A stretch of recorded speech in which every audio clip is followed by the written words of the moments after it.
And we're back. Greetings. Hola. Are we learning Amy's New Year's resolution? Learning Spanish or speaking more Spanish? Hola is about the extent of my Spanish these days. I did take it in high school for a couple years, and I watched Dora when the kids were little, but yeah. You still only need to know one phrase. 2 phrases. Donde está el baño? Yep. And una más cerveza, por favor.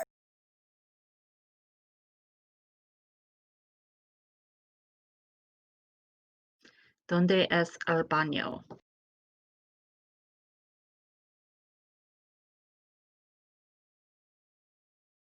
And for some reason, I'll never forget that the library is la biblioteca. And I think that's from Community, though. Donde está la biblioteca? Me llamo Estroy.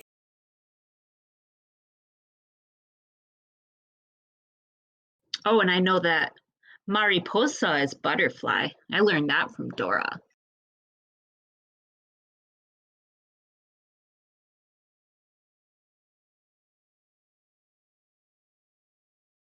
How was everybody's holidays?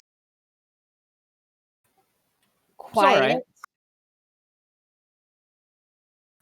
Weird. It was very weird not to be running to 100 different places. It was very weird to not come up that way. Luckily, did not contract COVID, so always a plus. Always a plus. I'm currently on antibiotics for a sinus infection. Ooh, yay. So if I am looking like I'm dead on my feet by 9, you guys know why.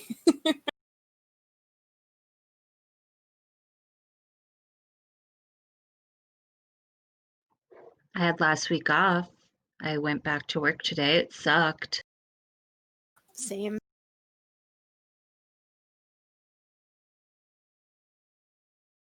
Although I can't say work sucked because I had a lot to do, so it went by so quick.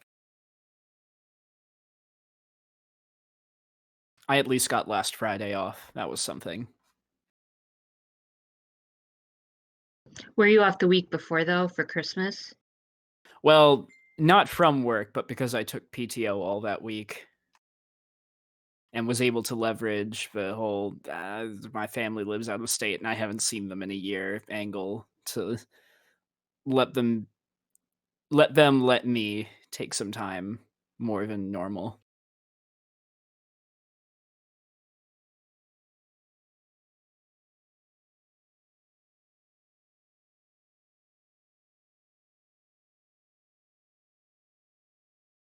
Yeah, it was a weird Christmas.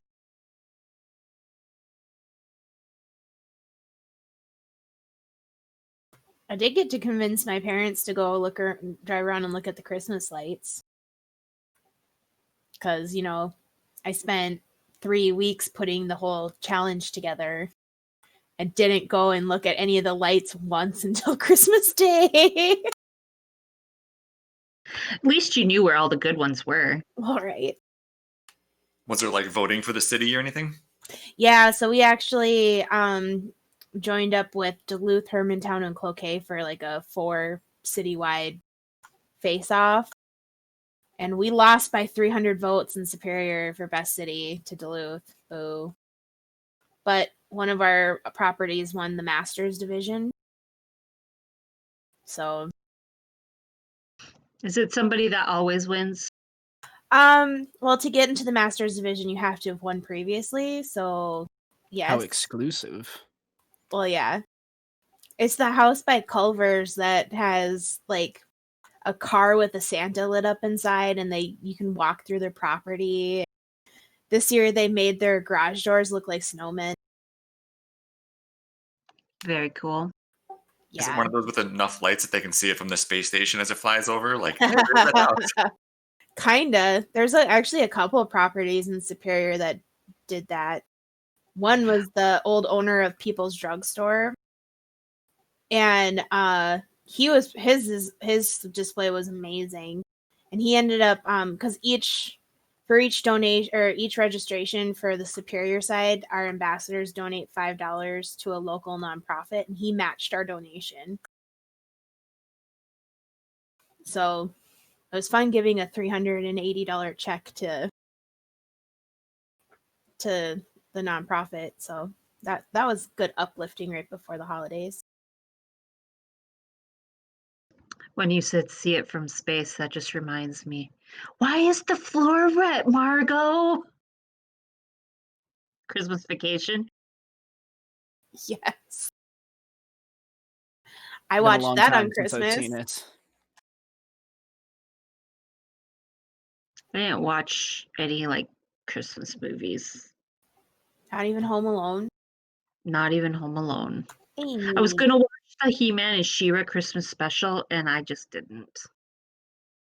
I did not know such thing existed. I might need to. Are you Such a kidding me? loss. It is amazing.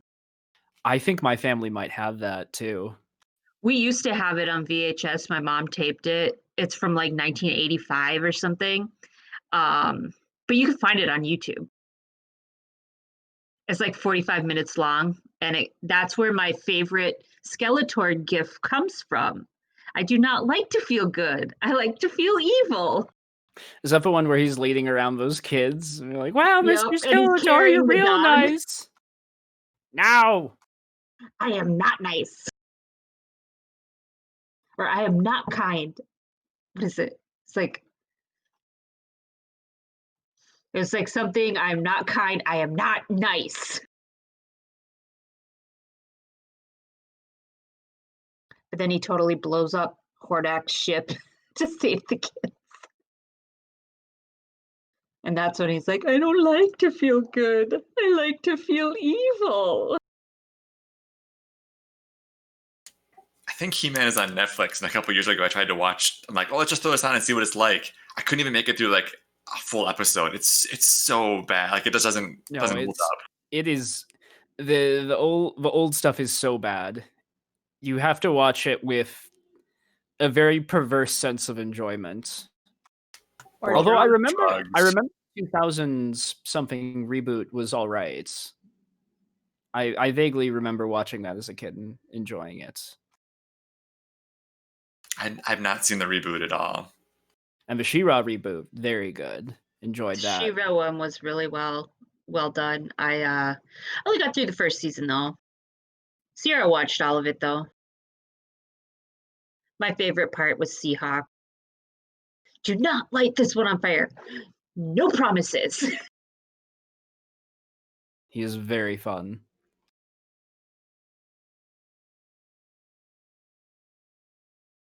All right, you guys want to go through the recap? Oh yeah, I suppose we should recap what happened. Well, when last we left our brave champions, we dealt with the fallout of killing a giant hellhound. We went on a hike up into the hills to check out that ruined temple. And it's dubious how connected to this anything was, because we found footprints going there and leaving with potentially stealing a bunch of books, but a long time ago. I feel like there was a skeleton at a desk in the thing, but I need to double check my notes, which I don't have up just yet. Beyond that, the Inquisition got to town, arrested multiple friends of ours, but most importantly, Garrig. Garrig. Gergig. Our ogre friend, anyway. Our good ogre friend Garrig. And we almost got into an altercation with them, but then didn't. And while Jewel and Key followed them around for more information, Daniel and Ula went out into the woods following hellhound tracks and found a mysterious mansion. Oh, puppy.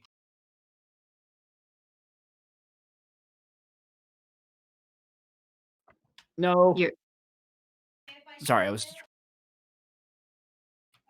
Sorry. Roommate asking a question. Not about the game. What the hell? Come on. No. We found a mansion which seems very illusory, spooky dead stuff inside, and a hellhound on the other side, and a dark carriage that left it, which we eventually learned was the Baron's. I gotta look up his name. Was it Dimitri something? Baron Dimitri? I think so. Dimitri Should have had my notes up before I did this. Paravlik. I can't even read my own handwriting here. Paravaslik. Dimitri Paravolsilk, something like that. Something like that. We just call him Paravasilek? the Baron, The Baron works. We've been calling him the Baron. who also might be a vampire. We're not sure. He's something. I definitely felt some magic there. My plan could have maybe possibly worked. Maybe. He has my wolf. Yeah, except for it failed miserably. We got back. We didn't have any good plans because they had a county jail here that they stuck everybody in. So I figured, you know what? Let's make some stuff happen. And I managed to talk my way past the guards, past the Inquisitor, into getting into a room with both the Inquisitor and the Baron, tried to dispel his illusory magic, and rolled a despair. So now I'm in jail. Meanwhile, the rest of the party caused a stampede from animals, which maybe disrupted the guards, but it definitely got them riled up. And then the Baron walked out and just stole Jorlak. And I think that's where we wrote cut. down, Danil is arrested and that motherfucker commands my wolf. Tom, I don't think you're doing your roll justice by calling it a bad roll because it was like 5 failures and a despair. At like 6 advantage. Not a single success on any of my dice, but like 2 advantage on everyone. It was awful. I hated it. Also, Pippin. Yes. Yeah, baby. Every time I move in the chair, though, he looks at me all like, what are we doing now? He was probably sad he couldn't go to Shamrock. He did get picked up at noon by my mom and was brought over to my parents' house. So he spent all afternoon with grandma and grandpa. Well, See, then he knows that word. Grandma and grandpa. He knows grandpa for sure. I can see him perking up more every time you say it. Yeah, he and my dad have bonded. He's funny. Now he looks kind of sad. I know, because I'm not doing anything. That's why. Usually he's doing this just to my left. All right. So yeah, out in the courtyard here, you see animals going crazy. Their wolf is sitting. Both the Inquisitor and the Baron are standing out in front of the building, just looking around.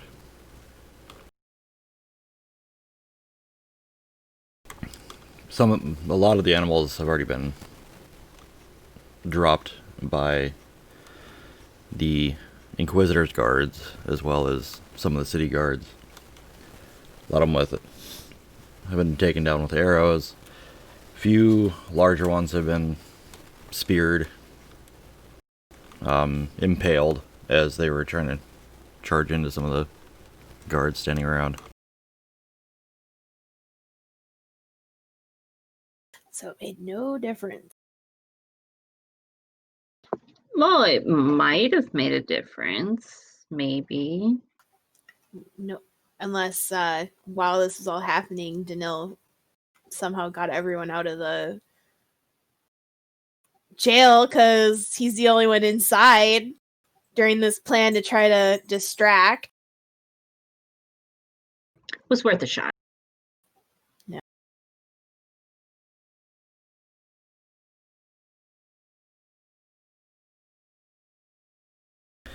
So you see the Inquisitor step forward.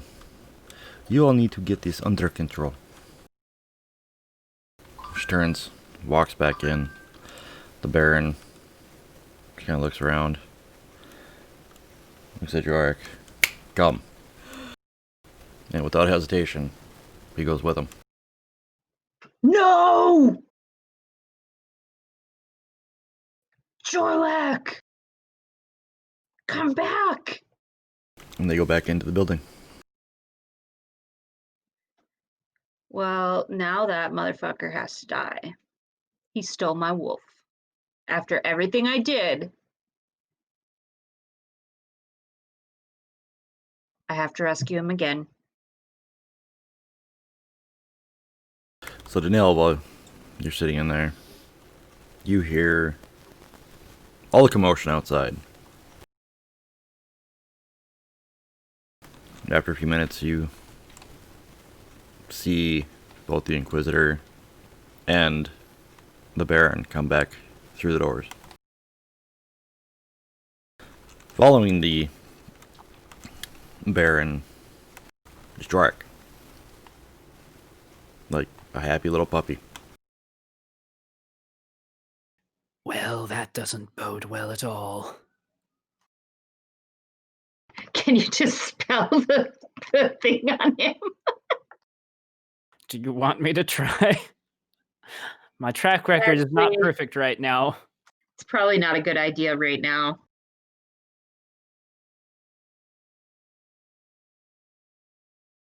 Do they take any interest in me or the other prisoners right now? Nope, they just go right back into the office that she has claimed. I guess in that case, what are the immediate surroundings? I know I was put into a larger cell with people around me, but like, are my hands bound? Is it just a locked door? Is it like bars? It's just a barred cell.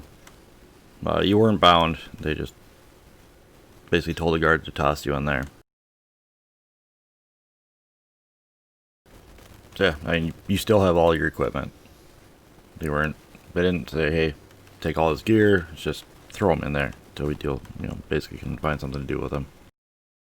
Typical video game. We're gonna lock you up, but we're gonna leave all your weapons on you. Or just like 5 feet away, you know?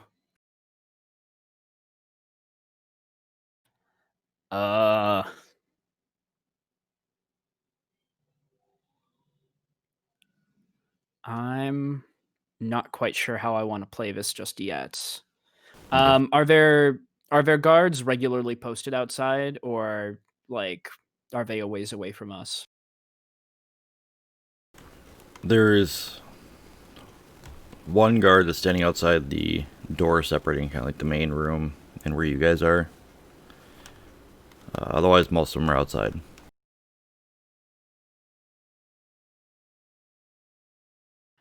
I don't know if this is a stretch, but would it be a utility spell to see if I can maybe unlock the doors with magic?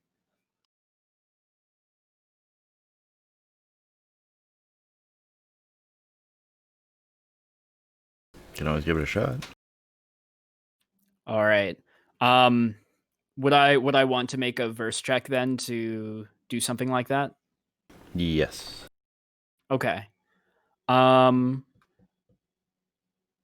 that case, I know that this doesn't normally apply for utility spells, but would it make sense to up the difficulty to like increase the number of targets and unlock more than one door at once? Yeah, you can. Okay.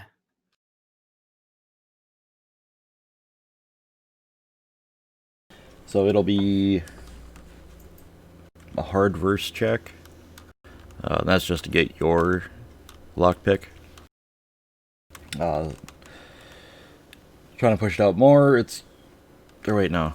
Depending on how you're doing, if you're using your loot or not, I guess technically it's other targets.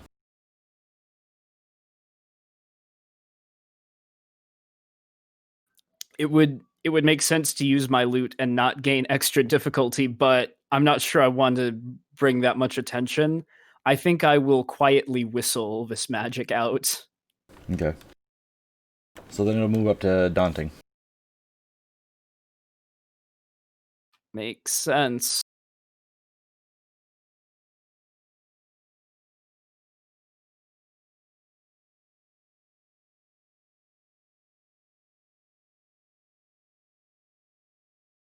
Whew.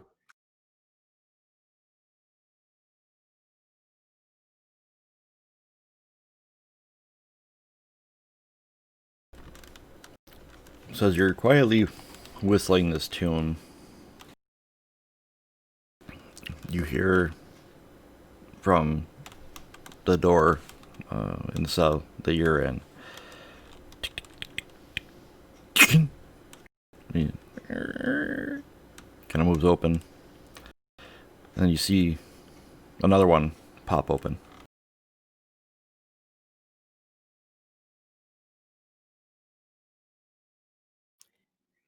Any movement or anything from the other room? Nothing yet.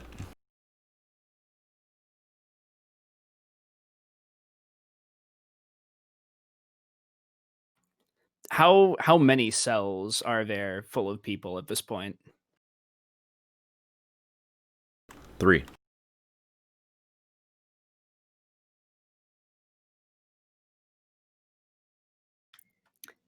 Trying to think of how best to use this knowledge. I might make one last check to unlock the third door. Although at this point, I'm going to like move mine so that it appears to be shut. And try to give the illusion that things are okay in here for now. Okay.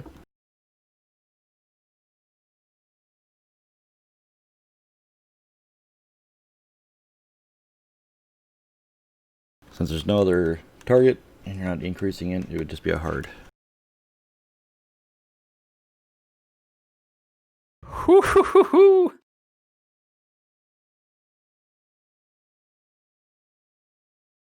So yeah, whistling again. You hear just the faintest from where you're at. And you see the door kind of pop open a little.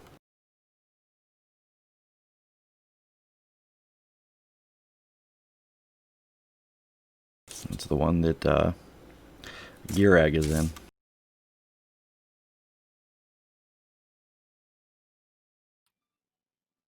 And shoot, Garrick is still muzzled too, isn't he? Yep.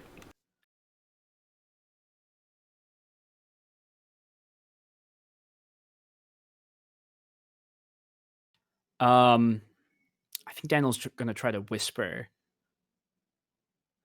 to people who are next to him in some way and just say, "So I don't mean to alarm anyone, but any of you fellas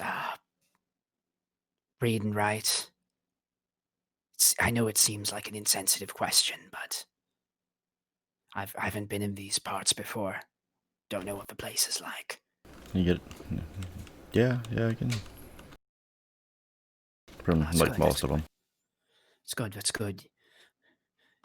Have anything good to read out here? I don't know what sort of pamphlets get passed around. And while he's doing this, he's going to just discreetly like pull out a tiny scrap of parchment and jot down a message saying, "Door, I unlocked the doors, but stay calm for now. We'll run when the time is right." And I try to like slip the note through the bars and be like, "Pass it around." Alright, so let's see. Yeah. Starts passing it around. And then finally, Garrick, is he like, because I know they had him chained up in particular, like, is he in a cage inside the cell or have they just bound him up? They just have him bound. Okay. And is he like anchored to the wall or floor or anything? So basically, He's got like the cage on his head, but he's also got the mask that goes across his mouth. His wrists, which are also or his hands, which are also in cages, are basically bound together, and there's a chain linking it to the floor.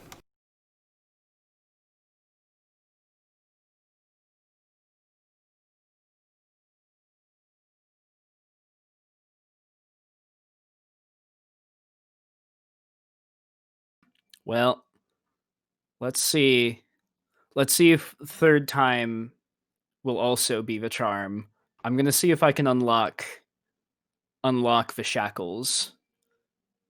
Just take a wild risk here and see how that goes. Okay. Still a hard roll. Yes.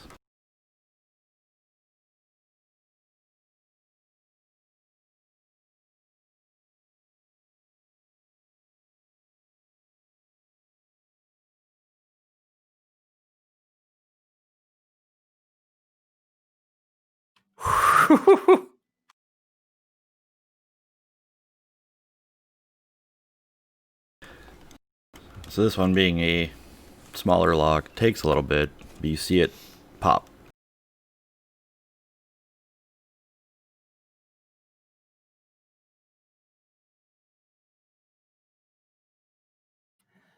And so I guess then I'll still try and keep it low, but not make it seem like I'm doing something too shifty that the guard gets suspicious. Just be like, now, Garrick, it's going to be okay. We'll find a way out of here somewhere. Just stay calm.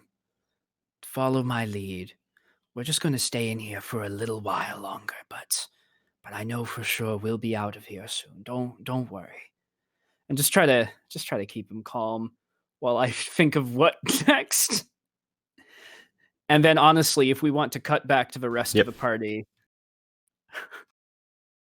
But yeah, so as you say it to him, he just looks over you because he doesn't know the lock has popped in. Alright, so you guys are standing outside. It is starting to get a little more under control. Most of the animals have started kind of running off that haven't been slaughtered, obviously. How is the crowd? Do they seem more like scared or more like energized? A lot of confusion. Some are quite scared as there's just a random stampede of multiple animals coming through.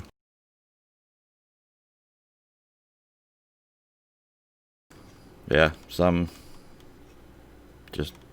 are laughing just because of sheer chaos that's going on, but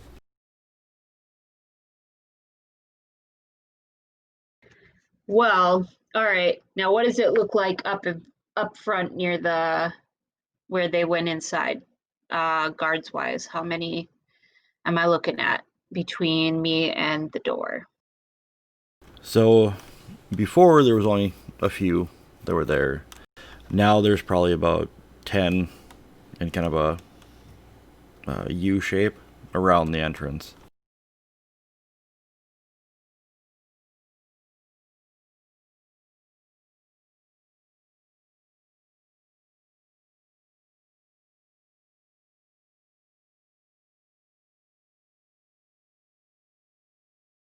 Well, Ula's gonna look at Key and Jewel, and they will be able to see that she's like, they'll be able to see in her face that she is this close to like just basically running into them and trying to kill everybody to get inside.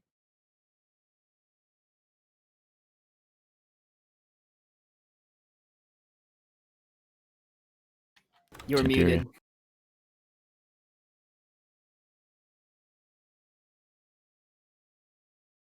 I can't hear you, John.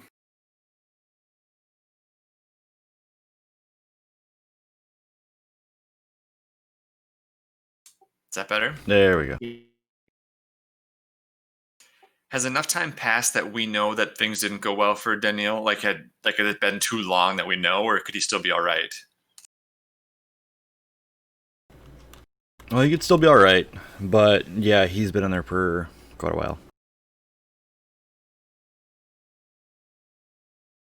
And he didn't. I mean, and I'm trying to remember. He didn't necessarily tell us what his plan was. He just kind of said, "Trust me." Nah. So we're kind of. No, I didn't.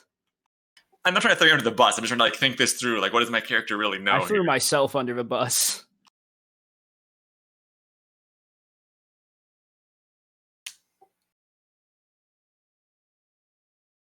See, I feel like when Jewel and Key were scouting this place in the last episode, we did walk around the building to see if it had a natural weakness or anything, and we noticed that it didn't. Like we were trying to see, like, because that was my natural instinct. Like, we'll scout the building again, but I'm like, I've already scouted it, and I know that I can't get in there any other way. Well, I mean, there's always pure brute force. You can always make a weakness. Yeah. Ula's plan, but right now her instinct is to go full on berserk, just cut through them, like either get through them and get inside or get dead trying. She's gonna rescue Danil and Garrig and Jorlak and everybody else, but those are her top three.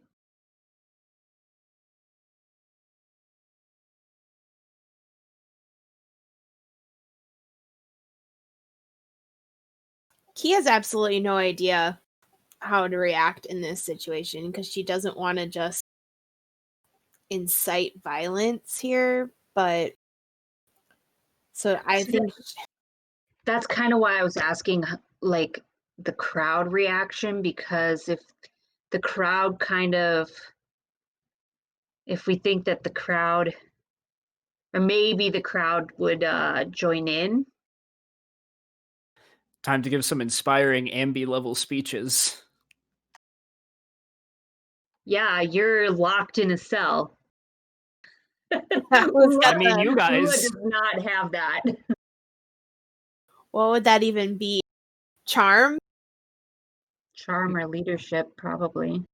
Something like that. 2 dice in each. Yeah, be more of a leadership type check.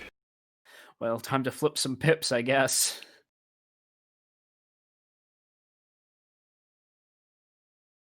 I can't tell what. So the Inquisitor and the Baron aren't outside, right? They went back in. Correct. So it's just us and the mob outside. And the guards.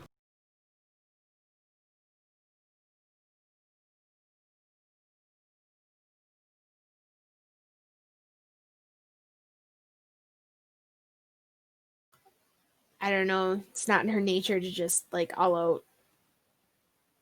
Is it in her nature to back up her friends? Absolutely. If you did something, then I would know what to do at that point. All right. She All would right. totally back Here we Ula. go. Oh boy.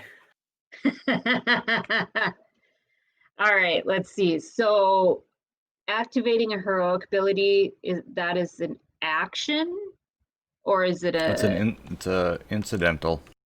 incidental? But you can do it, but you do it on your turn. Yes. All right. So here's what we're gonna do. I am going to flip a pip to activate my heroic ability. And it only costs 1 now, and it lasts for 2 turns. Okay. And I am going to whip out my axe, and I'm just gonna charge in to the circle, or I'm just gonna charge in, and I'm just gonna so Oh my god, she just ran in there. Stick to the plan, man. Stick to the plan. We don't know what the plan is. and I'm gonna I go couldn't ahead help and it. use Berserk for my maneuver. So I get to add 1 success and 2 whatever advantages Right. to my melee checks, but my opponents also get a success targeting me. So I'm gonna do that. Okay, you're gonna take 2 strain too. Why? Well, if it costs a maneuver to do that, you're moving in. That'd be 2 maneuvers. Oh yeah, that's fine. I will take 2 strain then. And then I'm gonna just swing at the first one I come up to. As Key and Jules' jaws drop to the floor.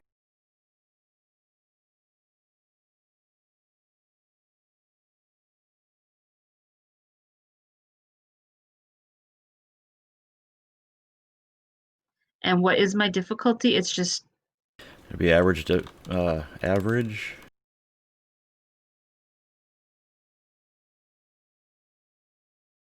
ooh, and I get a boost because I have quick strike and they haven't acted first. True. But you'll also get 2 setback. Armor. Yep. All right.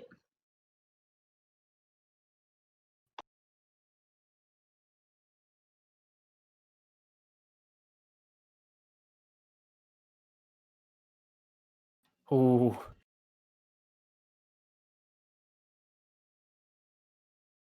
All right.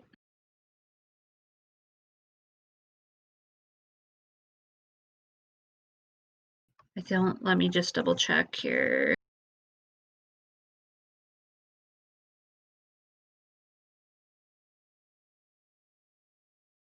No, my crit is 3, so. All right, so 4 plus 4 is 8 plus my strength, So your brawn. my brawn, which is, I believe, 5. Nope, 4. So that's 12. So 12. Okay. Any qualities? Yes, there is indeed. We have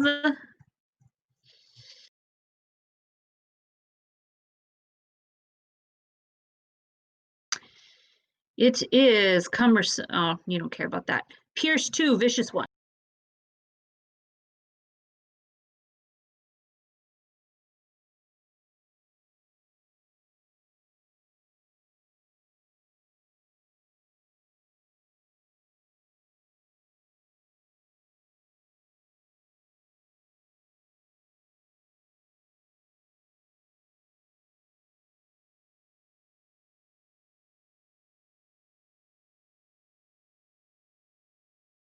Alright.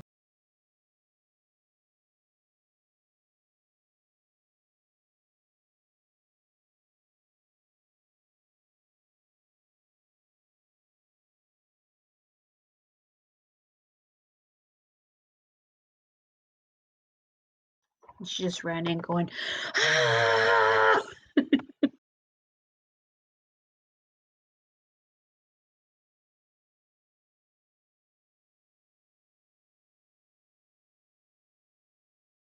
Alright. So, catching them slightly off guard, you easily cut down 2 of them. And just 1 wild swing. And now I need everybody out there to roll initiative.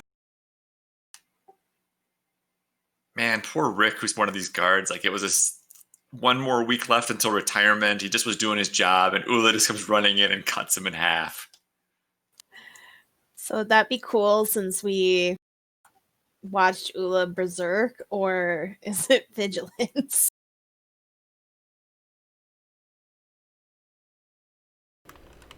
Probably cool since she kind of gave you a little heads up that she was going to do something. Yeah. Cool for Ula, vigilance for everyone else as we just.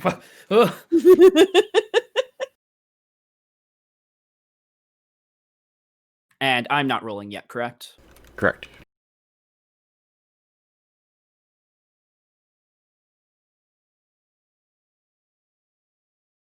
Oh, and I'm gonna use my 2 advantage to gain my strain back. I'm gonna need it.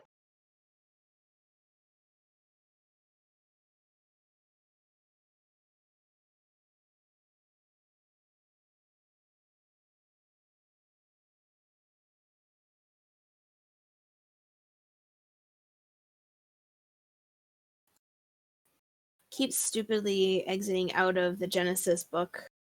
I had it right on the magic spells too.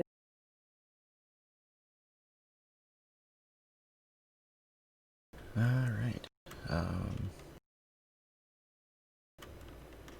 I'll be back.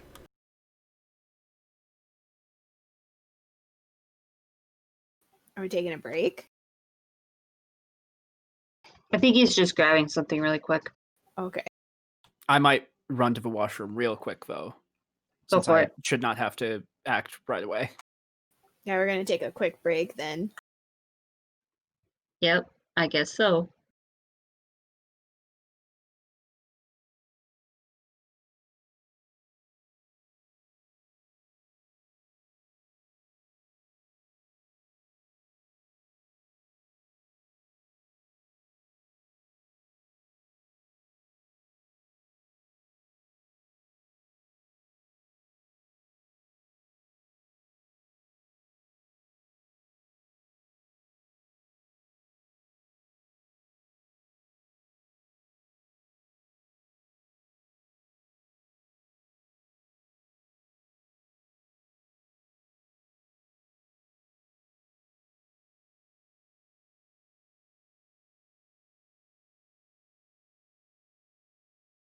All right, guess we're gonna take a quick break.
Alright. So, looks like we have one group up first. So, some of the ones just off to the side after Ula came charging in go and attempt to basically take her down.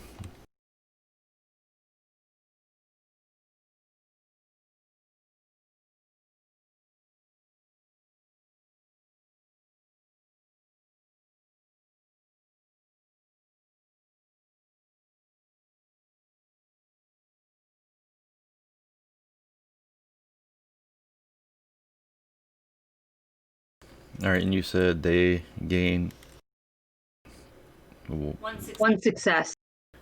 2 advantage? Nope, I get the 2 advantage. They only get the one success. Okay. Oh, and right now the difficulty targeting me is increased by 1. Alright. And away we go. Is that what your heroic ability does? I can't remember. It's part of it, yeah. Oh!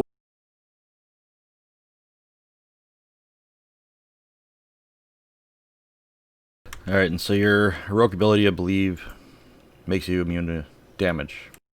Right now, yes. Okay. So yeah, they're hitting you, but it just kind of keeps sparking off. However, with that triumph, they do crit.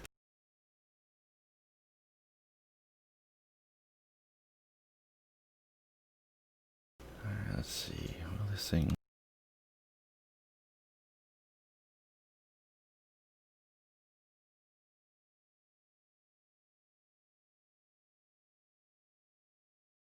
Alright, so take a head ringer. Increase the difficulty of intellect and cunning checks by 1 until the end of the encounter, which really Good doesn't. thing she's not using any of those. Right? Not a single brain don't- cell between any of us in this party. Don't hit her in the head. She needs that. Wait a minute. Key takes offense to that. Alright, so PC. All right, Well, Jewel. I'm already up there. Do you want me to do it, or does somebody else want to throw in there first? Go for it, and then I'll be behind you. Actually, you know what? No. I'll go last. Because there's still one more group of NPCs, and my stone skin lasts until the end of my turn. Okay, so Jewel sees Ula take off, and she sees the one set of guards attack her, and she sees the other set of guards then on the ready or whatever. And in the chaos of the stampede, she already was thinking about how she can add to the chaos. And so she has in her mind conjuring a nest of hornets, and she directs this directly onto that other group of guards in the hope just that it might do a little bit of damage, but more just going to distract them and keep them out of the fray and add to the overall chaos. Oh, okay. Jewel. Master of bees, sower of chaos. I've already conjured pigs before. I figure why not go for another animal? Reminds me of little Nicky. How am I gonna go back to hell? Nicky, cover Winkler and bees! So I don't know the difficulty. The book says anything like up to a silhouette 1 is still only easy. So I didn't know how that transfers into a swarm of bees or whatever. Yeah, just do basically a difficulty of 1 or easy, because basically the swarm will be roughly not exactly silhouette 1, but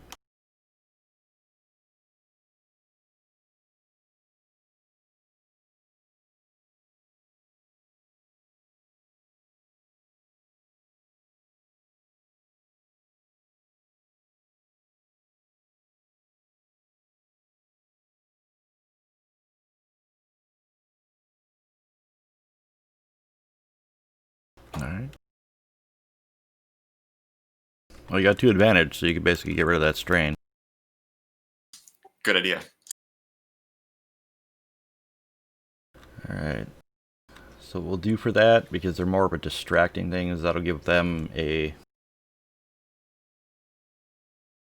We'll go two setback. Anything else? Gonna move. No, she's not going to run up into the fray or anything. She's gonna hang back. Okay. PC? I'm going to attempt to cast a barrier spell on Ula with add defense, because that would give her ranged and melee defense equal to my ranks in knowledge. Well, lower, but yeah. Well, okay, still. Yeah, but it does say knowledge. So yeah. first I have to roll discipline, and then I forget what the difficulty's at now. Is it hard or? Yes. Yep. The spells generally say knowledge for the regular Genesis, but with Terranoth, since they have the different types of knowledge, as it goes off with lore. Unless it specifically calls for, like, forbidden. Yay, I can cast magic.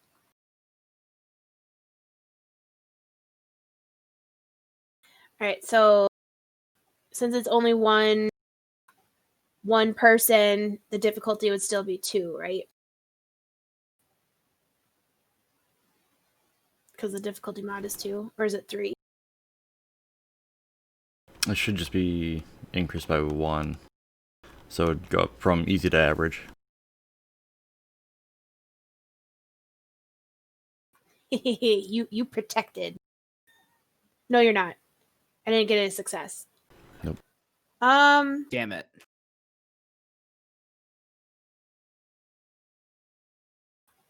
Man, now what can I do with that triumph, though? Cause some confusion with the triumph. So maybe the spell doesn't quite go off or work on Ula, but it causes them to, like, be blind for the next round. Okay. Is that what you want to do with it? Can I do that with it? Causing them to have setbacks? Yeah, you could impose setbacks on them.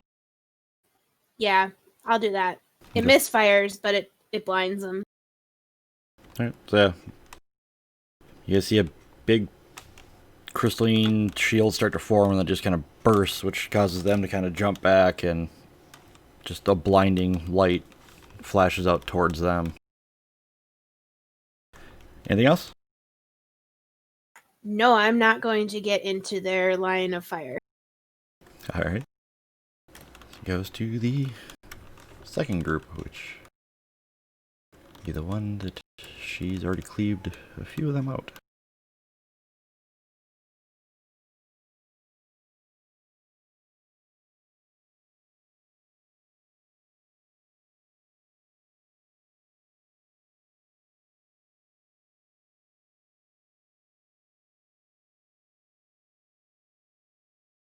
Alright.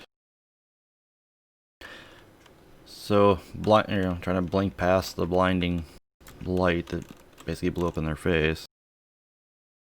They are going to attempt to go after her.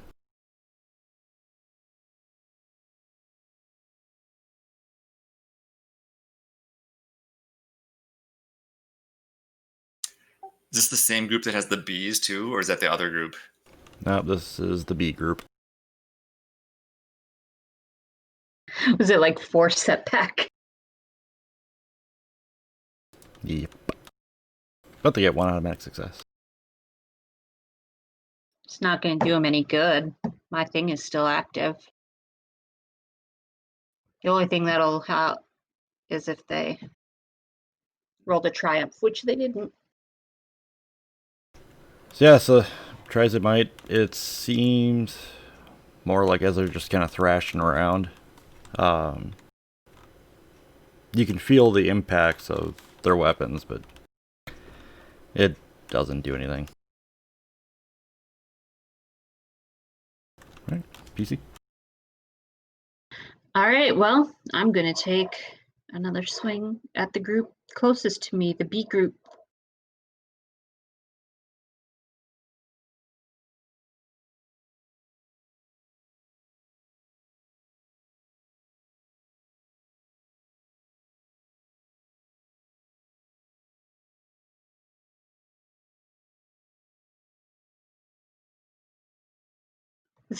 It's average, right? And 2 setback. Yes.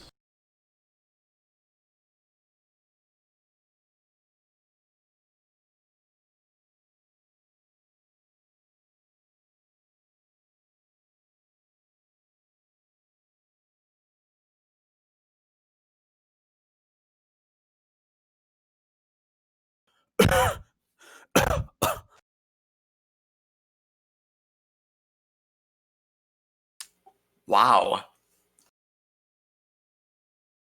The moral of the story is don't steal a girl's dog. Pretty much.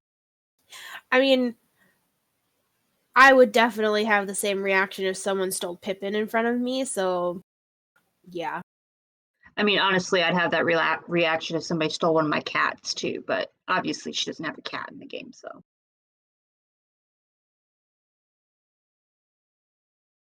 So, can I just kill all the rest of them with my triumphs? From that group?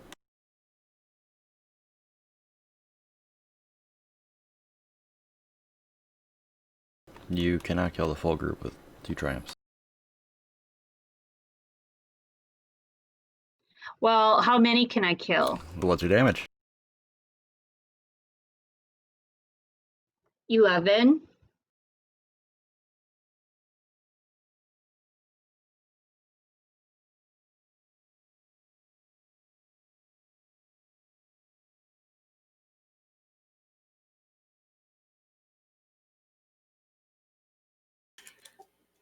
If this group is almost dead, maybe one of your triumphs could be that the bees decide to swarm the other group or something.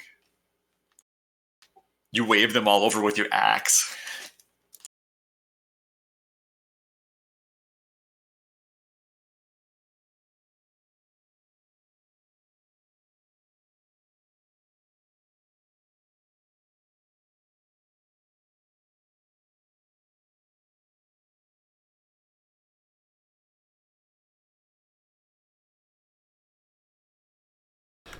Alright, well, your damage alone will kill the remaining ones in this group.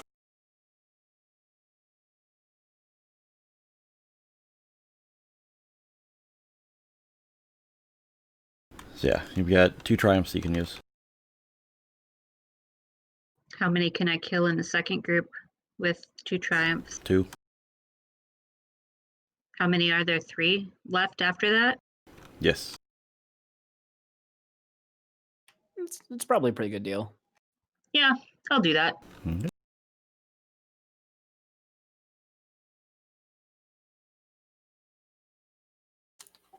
Ula just has like a mound of guards all around her now.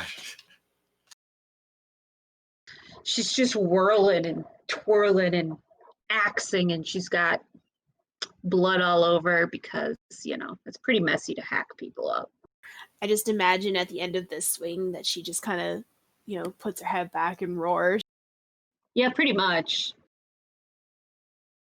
Alright, so If I get a chance, I'm totally chopping off the head of the last guy. top of the round. Goes back to this group. Oof, this is gonna hurt now. Maybe. Props to their discipline for not running, I guess. They should still No have some kidding. setback.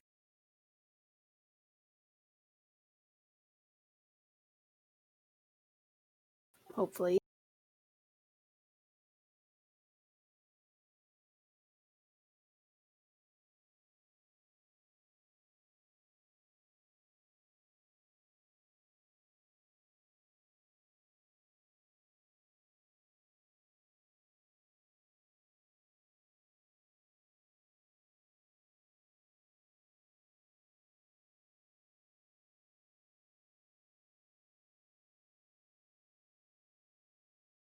So they...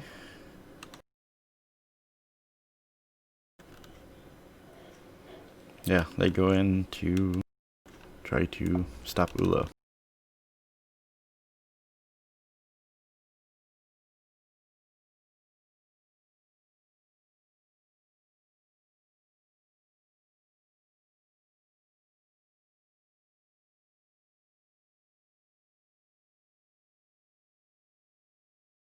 Do you have any defense? Nope.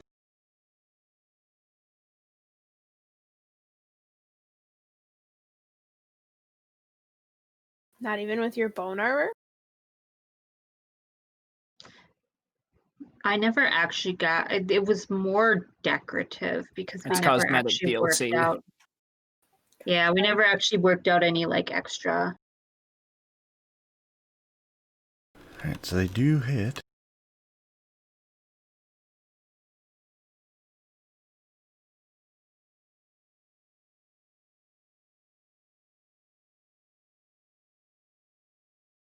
So as they kind of come in, slashing, you're able to kind of dodge around. You do get clipped for be 9 before soak. All right, my soak is 5, so So Danelle, as everything's going on, you hear a large commotion outside the building. Have any of the people inside started to move towards it, like guards or the Baron or Inquisitor, all that?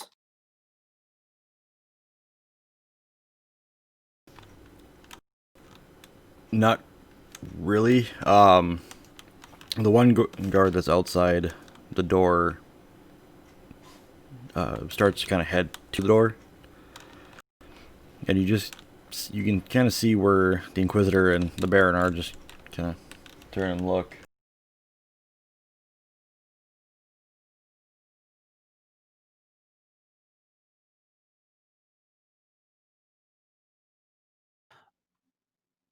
I will bide my time for a little bit, like maybe one more round of combat and see what they do next. But like Daniel will hold up a hand to like show the rest of the prisoners, wait a sec, almost. Okay.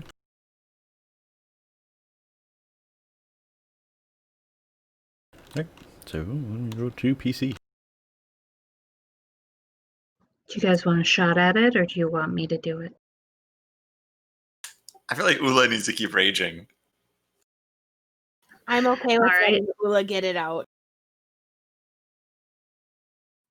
All right.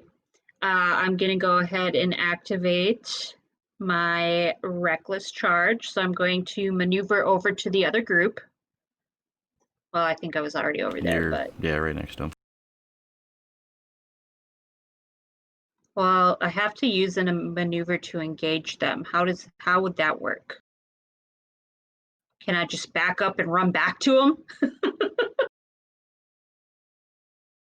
Well, you can, since you're engaged with them, you could spend a maneuver to. Can I spend a maneuver to aim? Yeah, what are you doing? Just double aim on them.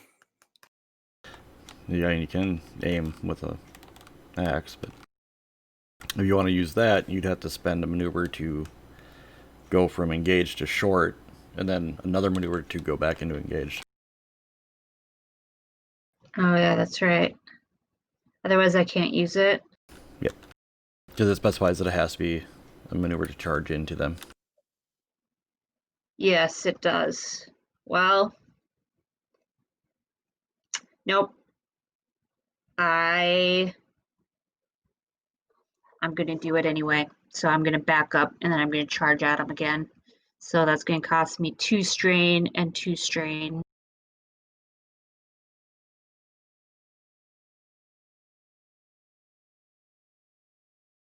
All right.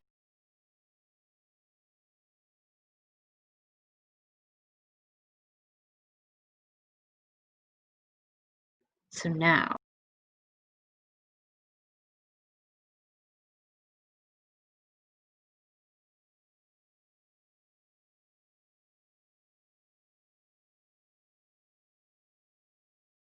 And then still average. Yes. Still 2 setback.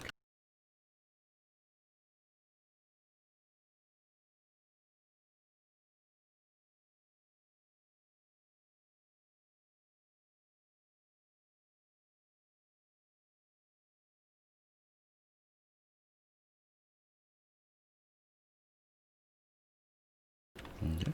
So what's your damage?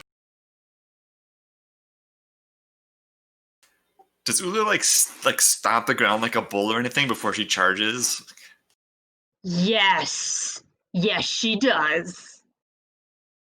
So she just like she backs or she kind of backs away. Maybe they're kind of like, oh, what's going on? And then she just like stomps it and she screams, "Ah!" and goes in and like chops at him. And it's 14 damage.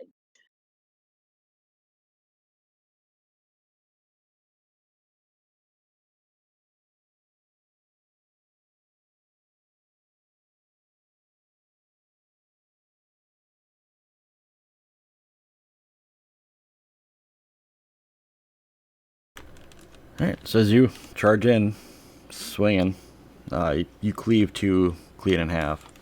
There is still 1 up.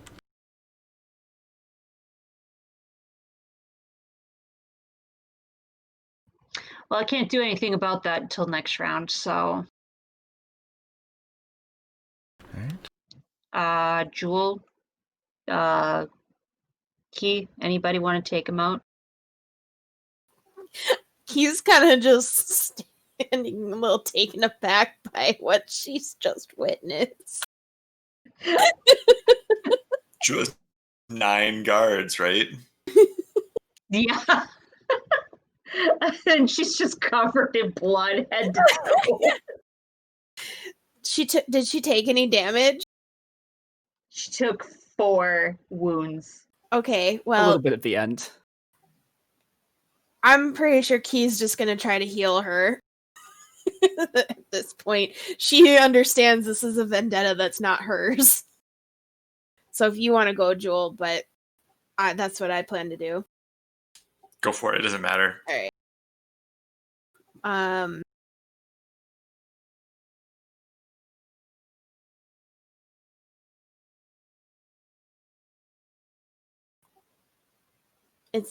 She's got a crit on her too, right?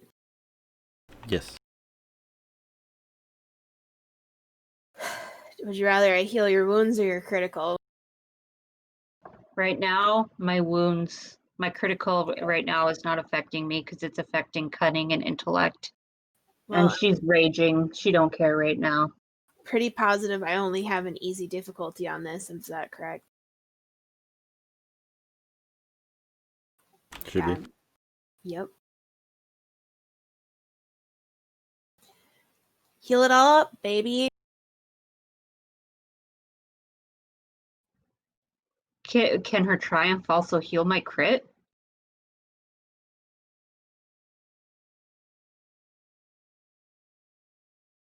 Why are the dice always so hot? Why weren't they hot last time? Because they had to break They us were hot down. until they weren't. They had to break us down so they could build us back up again. So what she can do is she can actually use that triumph to actually top you off. Yeah. Okay. Then the advantage, I think, because when you do heal, the advantage does strain as well, right? Yeah, but I've been using my advantage to heal the strain it takes me to cast. Because I have a feeling this is going to be a long fight. Alright. PC. Yeah, Jewel, go ahead and finish off the last one, or try to with her signature spell. I thought you were going to say signature bees.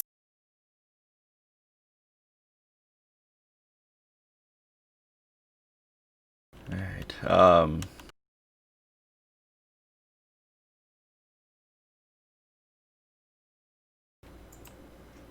can't remember. Does their armor go into a spell difficulty? Like, do I have a couple setbacks on their spell difficulty too? Yeah, you'll have 2 setback because they have a range defense.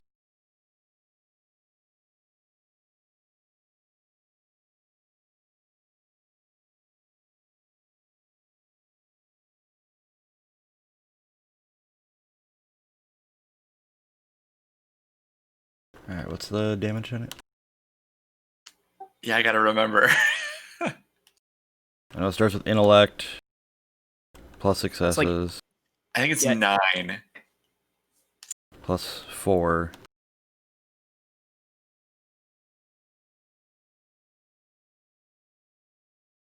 Yeah, I got 9. 4, and 1. Plus, it's vicious, so I could. Vicious is for crit.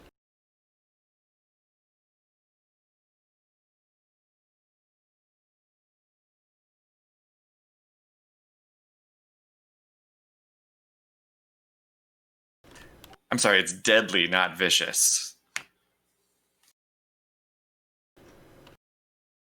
Meaning it can crit, right? I think it does. Like, it's like the piercing thing.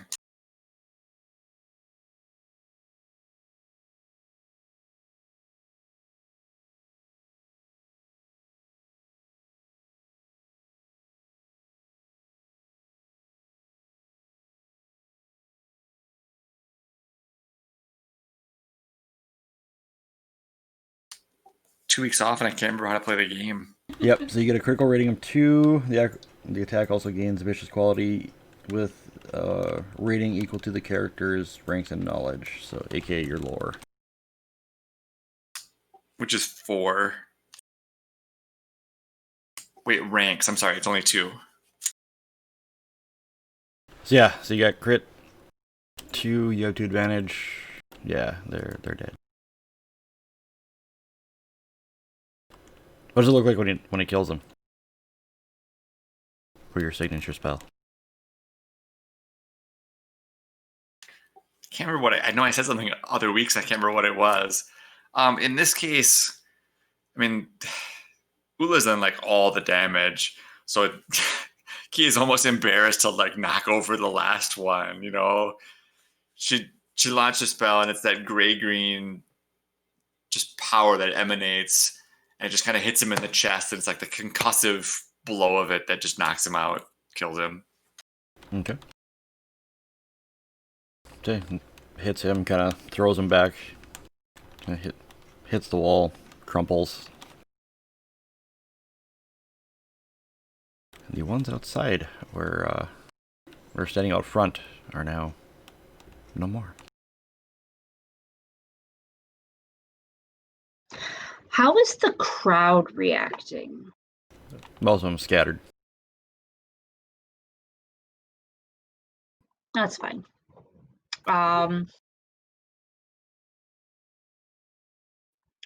Okay, so is anybody else coming out, or is this the end of the encounter? You guys do see one guard in the window up to the door. But give me a perception. Be average. Would we need to, since we're not inside the door with her? You don't have to.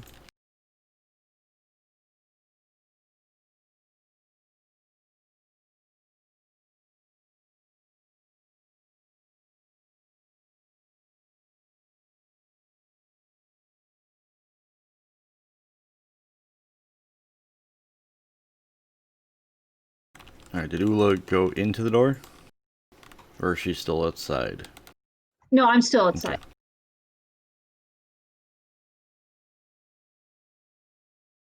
Alright, so as you guys look around, yeah, you see people scattering. Oh, you know what? I have to roll one more, because that is a cunning.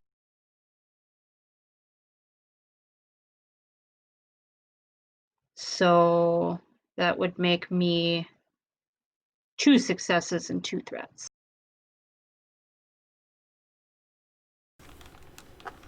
So as you guys survey the scene of carnage that's outside, you got guards that are now laying in pieces, animals dead. Their blood is basically flowing, mixing in with those of the now dead guards. People are running, some are screaming. As you look around, you notice something on top of the roofs.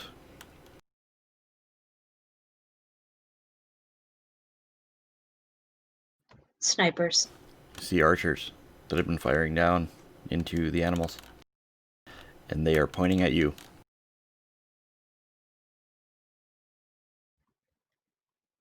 Okay.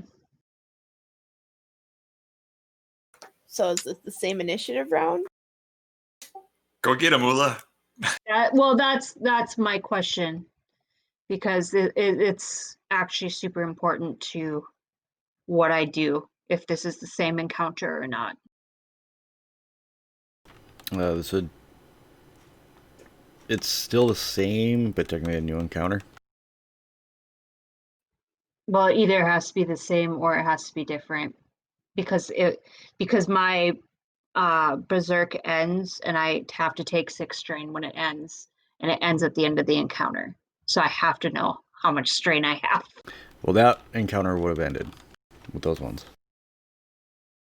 So, Danelle, what you doing? You see the Inquisitor and the Baron getting up. They kind of come out of the little office, start heading towards the front.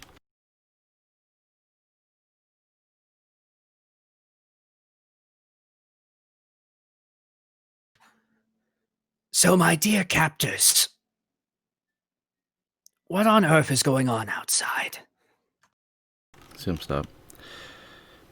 I'll look over at you. What makes you think we know? We've been in here. We gotta go outside and look. Well, I just worry if you haven't misjudged the situation is all.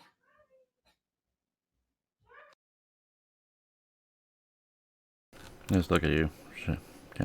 She just shakes her head and starts walking.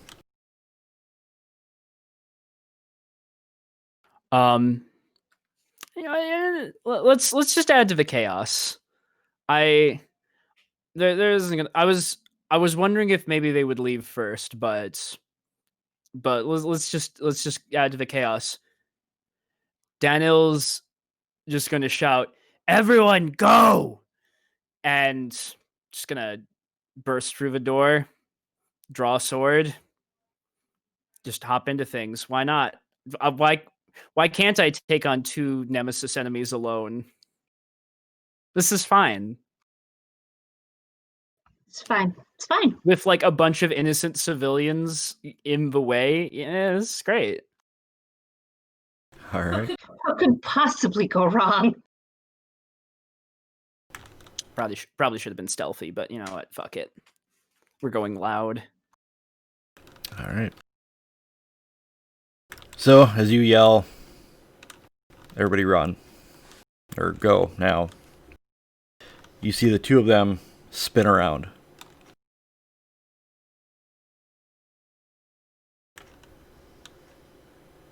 She looks very angry. And you just see the Baron get just this kind of inquisitive little smirk on his face. Yeah, I was afraid of that.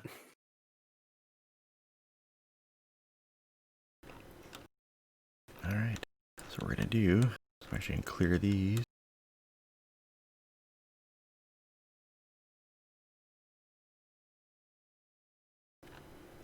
Alright, I need you to roll initiative. Yay! I'm guessing cool for me, right? Yeah. Cool for everybody, or how are we doing this?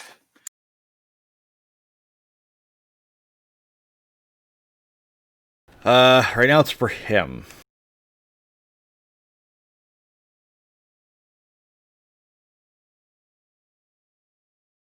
Yay.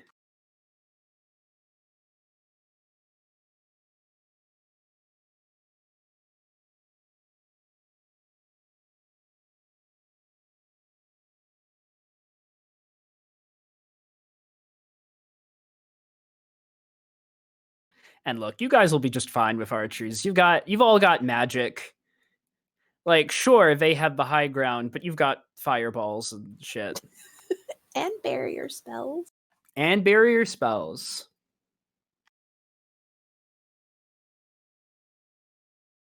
Oh, do I have to click it again with roll dice? Yeah, I forgot to set it to the, Eh. actually rolling initiative. But I can just add it in. I should be able to add it in. So let's see, you had 2, 1.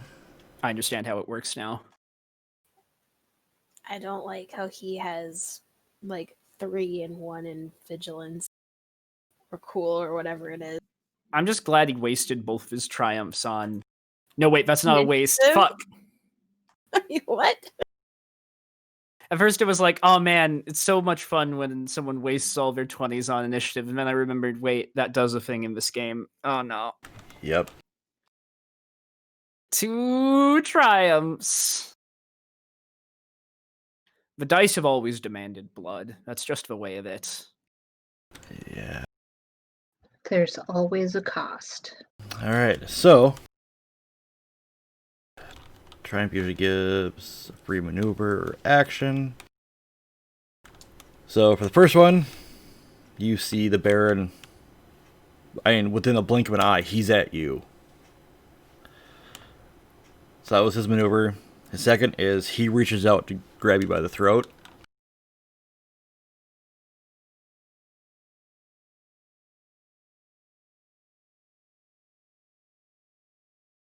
So wait, did Daniil already come out of the cage, or did he go into or jail the bars? He was. I'm guessing this is in the hall. Yeah. So basically, when they opened the cells, they were the two were walking towards the other door to kind of go out and see what the hell's going on. And then he's like, go! And so they're kind of stuck between them and the door.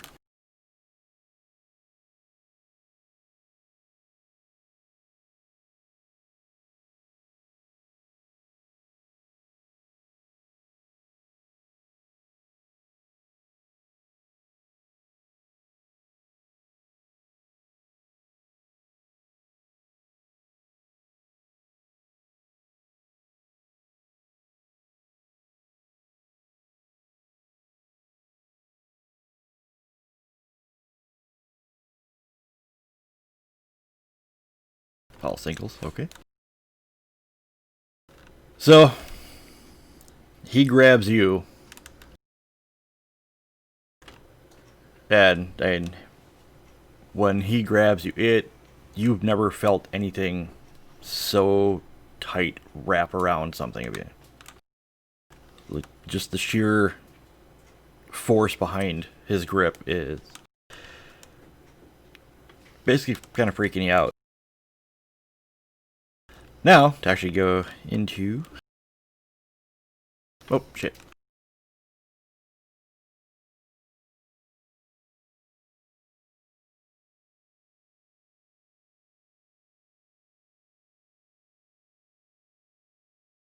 Putting that in the right order. Yeah, I forgot to turn the rolling initiative off. Yes, I definitely go first. So yeah, that was his moves action. So for his action for the top of the round is he is going to basically, actually, he smiles, and when he does, I need you to make a where is it?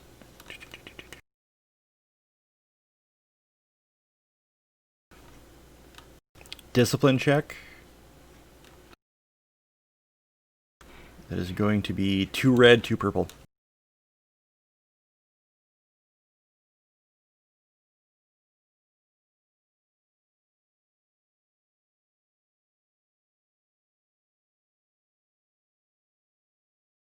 I might actually flip a pip on that just to not die here.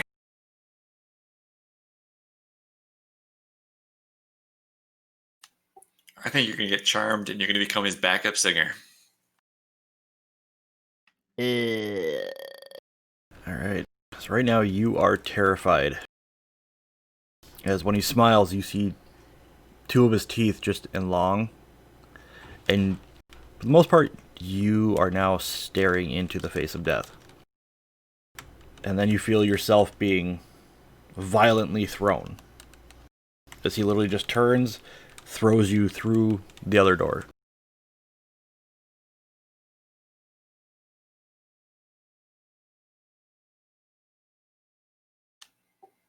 Did he get thrown closer to the entrance or back towards the jail? It'll be towards the entrance. We're going to see how far he goes.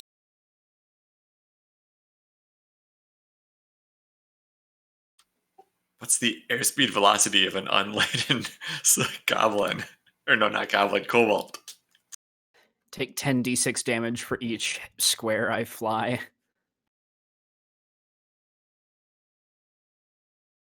Ouch.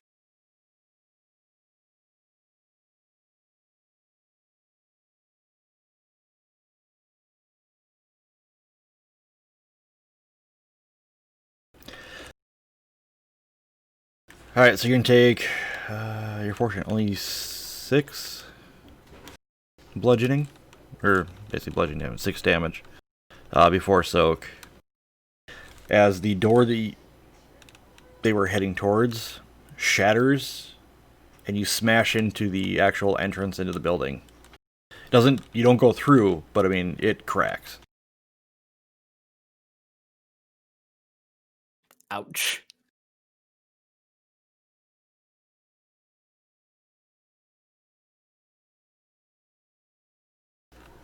And then he just kind of stares, or turns back around and looks at all of the,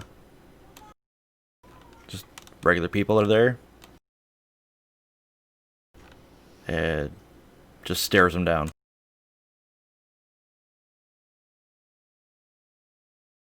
Alright, next we have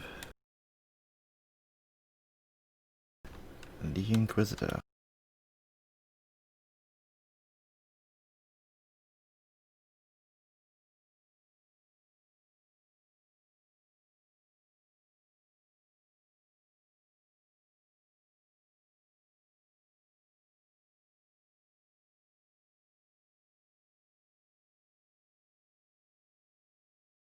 So she turns around, kind of looks at you, turns back around, and you just see her kind of flick her arm. And when she does, you just see this wicked looking whip come out. And the tip of it seems to almost glow. And she just kind of stands there staring. All of you need to get back into your cells now. And you see them kind of come up and stop.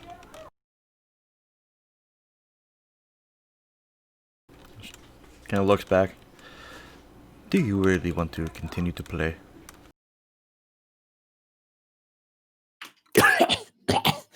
Oh, well, do we have much of a choice right now? You see her just gives a little smile. No, I suppose not.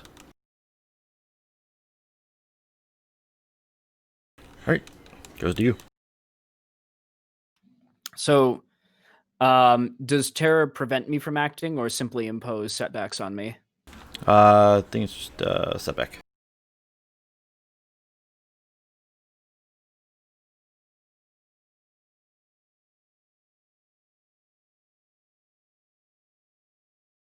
So, to make sure my position is clear, I was thrown into the front door of this building, right? Yes. Okay. Okay, so the party has presumably, like, seen the front door just, like, at the very least shake, if not crack a little bit from something inside. So, Daniel's gonna pick himself up, push open the front door behind him, and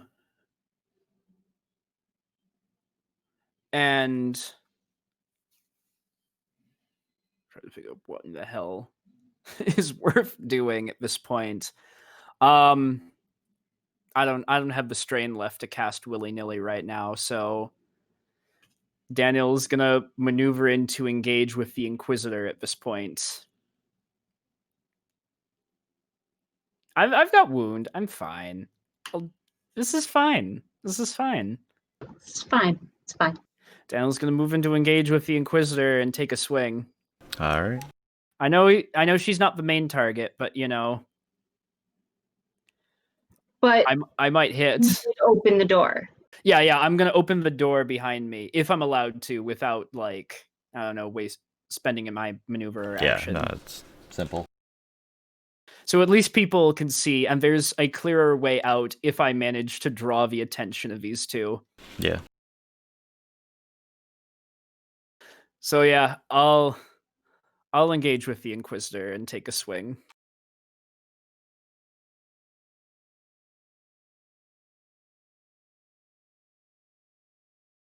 So it'll be average difficulty to attack. She does have defense.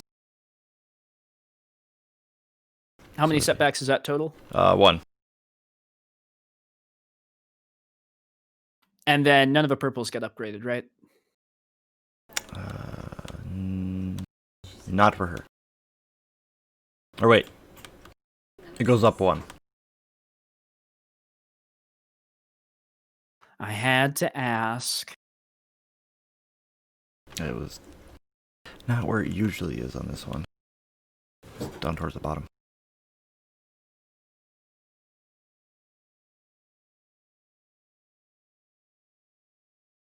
So that is 5 damage from my attack.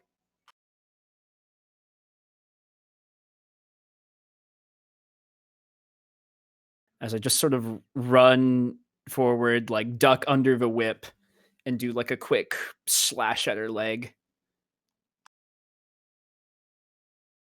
Yeah, you catch it. Oh, I'm going to have fun with you.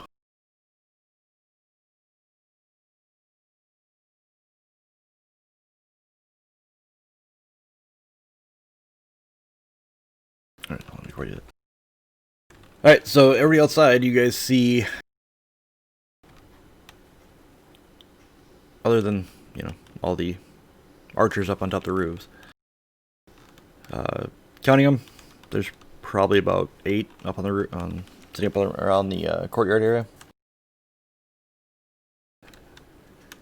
You guys hear a loud crack, and when you turn, kind of glance back, you see a big crack in the door, and then you see Danil get up and run in, and the door kind of opens a little bit when he does.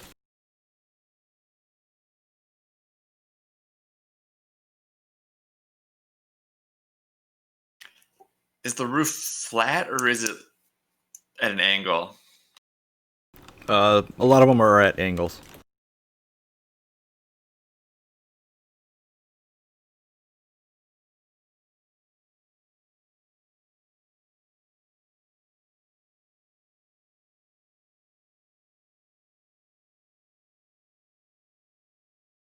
My inclination would be to go and help Danil. Yeah, mine is too. Actually, I just wanted the building, but when she sees Danil, yeah, definitely. Fuck these archers, they can stay on their roof. They're not the bigger threat right now. Alright.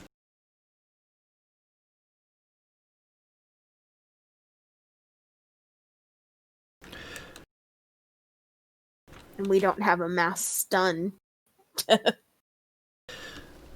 So, if you guys, let's see. So you can go top of the round. The bottom of the round. We're actually... Hold on, let me...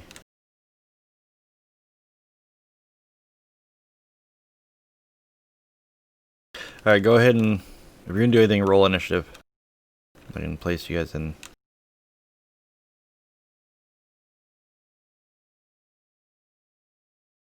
Cool again?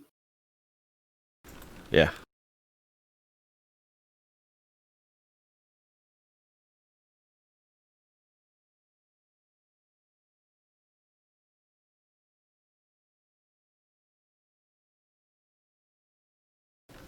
All right.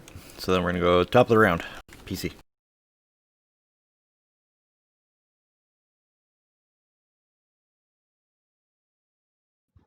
I'll run in there if you guys don't mind. How far is it to the door? From where you're at, it's not that far. You're in short range of it. So I did one maneuver to get there. Yeah. That one maneuver will get you to the door and inside. Well, I want to do that. And then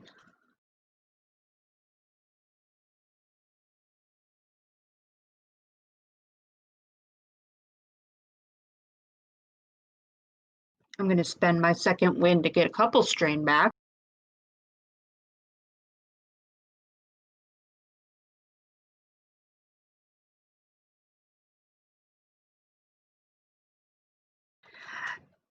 And when I get in the door, where am I, like, in regards to Danil and the Inquisitor? So when you get in there, it looks kind of like a little lobby type area. There's a little counter and stuff like that. There's a door that is now laying in pieces everywhere. You can see the Inquisitor over Danil, since he's short. But they're in through that doorway. It looks like a hallway or a corridor. So it would be like another maneuver to get there.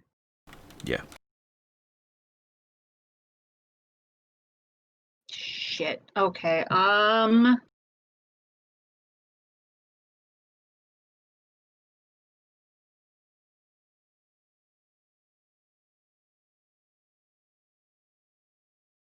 I miss guns.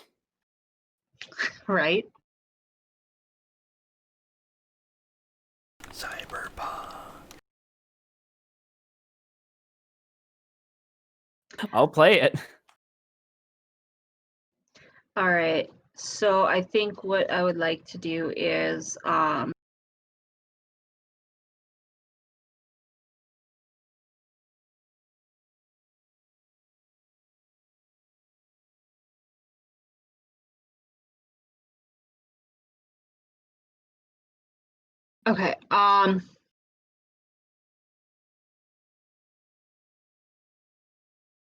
I think I'm gonna go ahead and I'm gonna use the strain to move up and engage.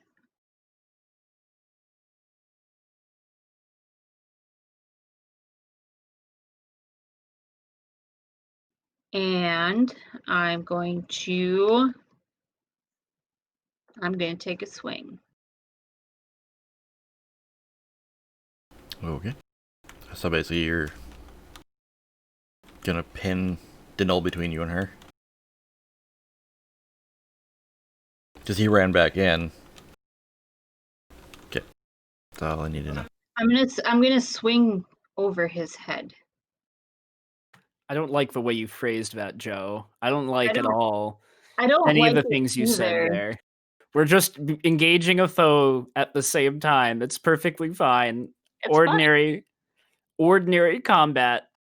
They got back to back. We do That's have back true, to back. we do. We do have that. It's very true. They know how to fight side by side. So you definitely get 2 blue dice. Yes. So, and what's my difficulty?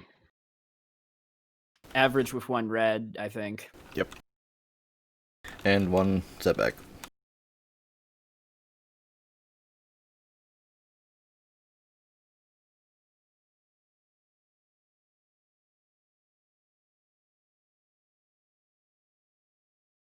Oh yeah, that strain's real low.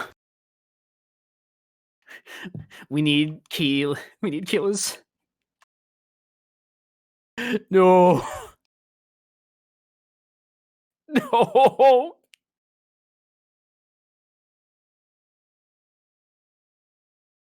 Well, What's your damage?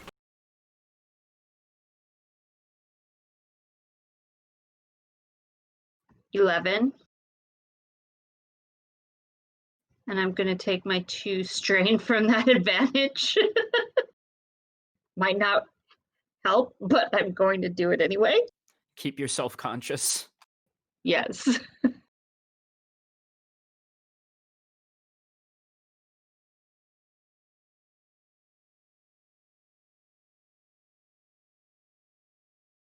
Because I scrolled down more in my my character sheet and realized that while my Stone Dweller Orc strain exceeds half of my threshold, I get to add 2 setback to all social skill checks, but I get to add 1 to the damage of 1 hit of each melee attack I make.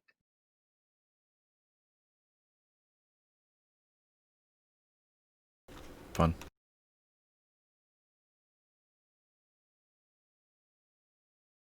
So, because of the tight confines, you can't swing this way. It's got to be basically overhead swing. You slice into her. No. Good.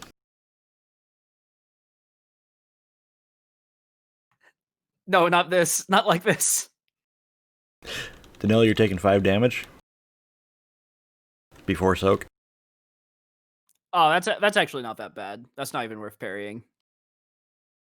Because basically, as Ula hits and starts to slice, she kind of moves, which throws her off, and you are pretty much right next to her. And just as it comes down, you feel the nice blade bite into your back. It's just a baby scratch with elven chainmail. It's like it's more like the bruising from the heavy impact than the actual cut. Sorry, Danelle. No time. Gotta keep going. Vampire. Who's got my wolf?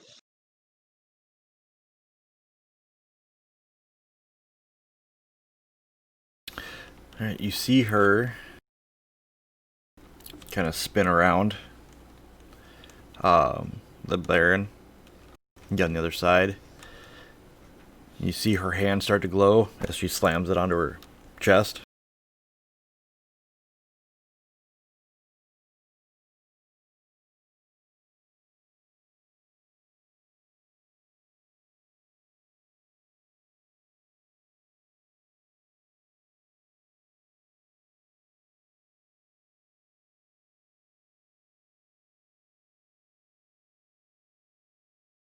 She gains back some. You see a little bit of the wound kind of start to stitch back up.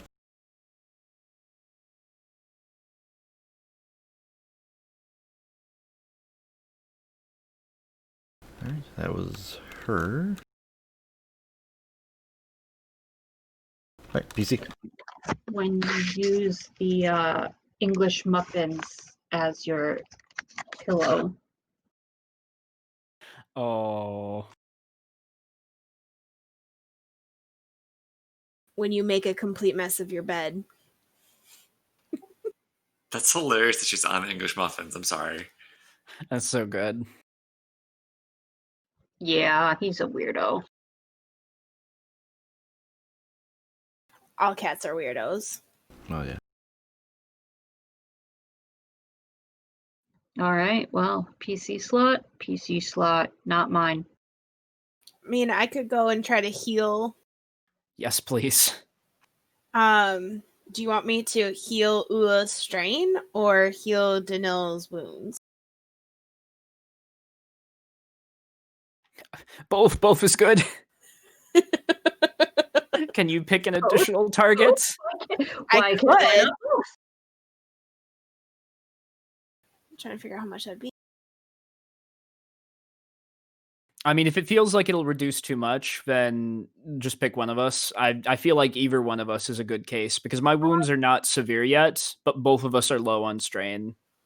It would be +2 to add an additional target.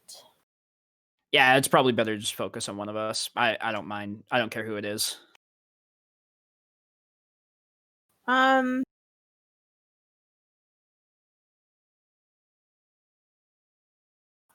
But Ula's already gone this round. So I'm going to go for you, Danil. Okay.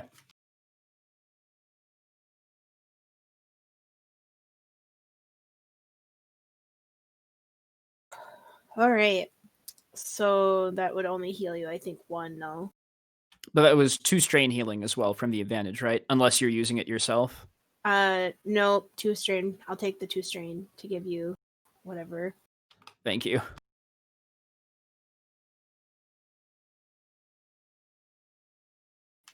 Key, did you move up so that you're in the doorway or in the building, or what were you thinking? I moved however close I needed to be to do that spell. So if my maneuver. Yeah, you'd have to be at least within visual. So I think I might still be out or just inside the doorway. I don't know how much my 1 maneuver brought me up. So you were farther back than Ula was, so you'd be at the door. Yeah. And I'm fine with that. I just want to be able to see you guys and help as needed. All right. NPC.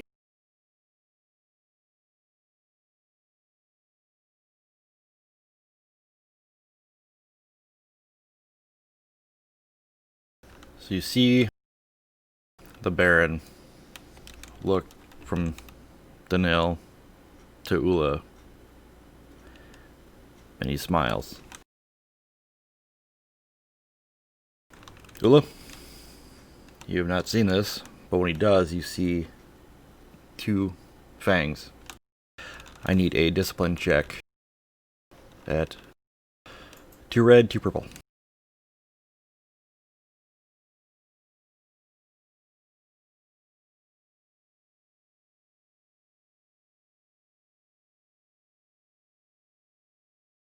Oh! Look how gleeful Damn it. Joe's face was there. So as an out-of-turn incidental, you run out of the building. You are completely terrified. Because you just stared in the face of death. And it's coming for you. Man, that is so out of character. Let's Sweet. blame vampire magic. He's doing some vampire mind magic. I'm guessing I can put up a sanctuary spell against this dude. I'm pretty sure my god is not okay with his god.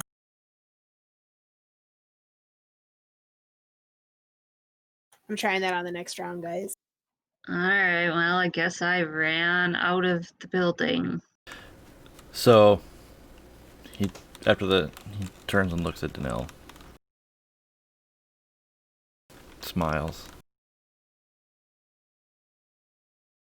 And then just kind of lashes out with his arm. When he does, you just watch his nails kind of grow into claws.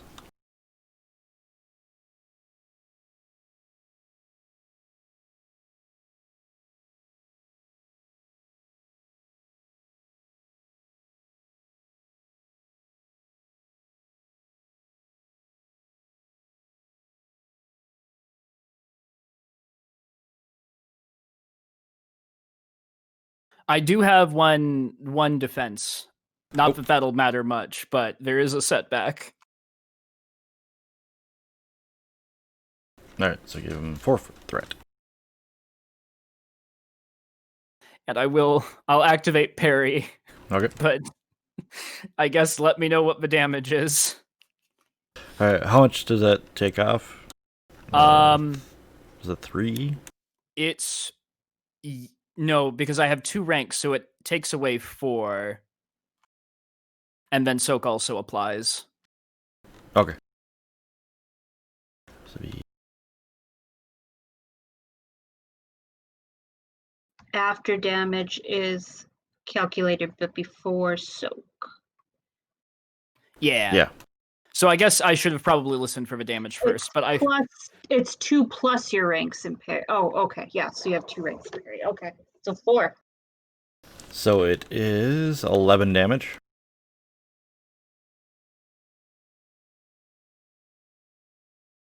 Okay, I can reduce that by a fair bit. Map. Yeah, okay. So Triumph, he's gonna crit. As you do.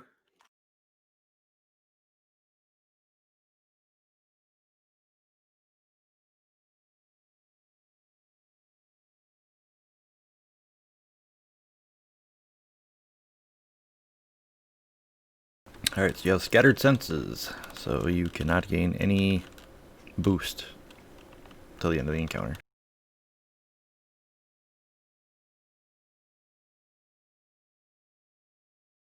And then... Yay!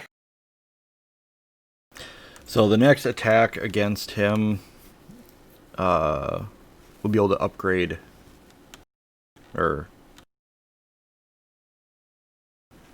you get 2 boosts. The next person to attack him will get 2 boosts as he kind of, since he had to kind of reach down for you. It kind of threw him a little bit off balance. What's Garrick doing during all of this? He doesn't know the lock is popped on his chains. He doesn't know. He doesn't know. Oh, did the vampire move out of the way of the hallway? No, he's still in there. Oh my god. No one can even run if they wanted to. This is the worst case scenario. We have actively made it worse.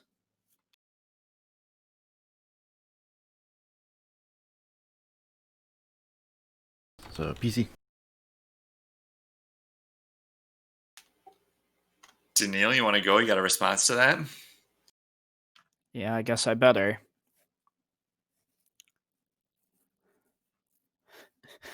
Not sure what it'll be though. Yeah, I'm in the same boat. Like, I've seen Key run in, and I've seen Uluk running out, and I'm still out there with the archers. Like, Well, I think we need you to get in here pretty quick and use some of your special skills. Actually,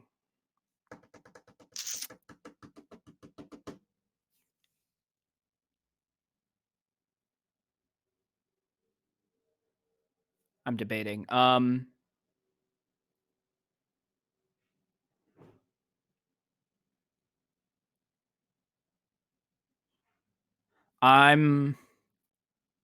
gonna play the long con and let that upgrade pass to someone else because it doesn't expire at the end of a round, right? It's just the next attack will upgrade against him. Okay. Daniel's going to spend a maneuver to like back away sort of towards the office that they had been in before, like on the other side from the prison, like away from the prisoners, hopefully. Going to put away the sword for a moment, take out the loot, and I'm going to try to augment. I'm guessing Jewel is too far away to augment, and I'll have to target Ula and Key, right? yeah, I'm still outside somewhere. I imagine I'm farther away. Yeah. Ula's be right kind of like right outside the door. Okay. So I imagine his throat's still not really in a great space after that that iron squeeze, but he'll let the playing on the lute work the magic for him. And so I'll do 2 targets. It should have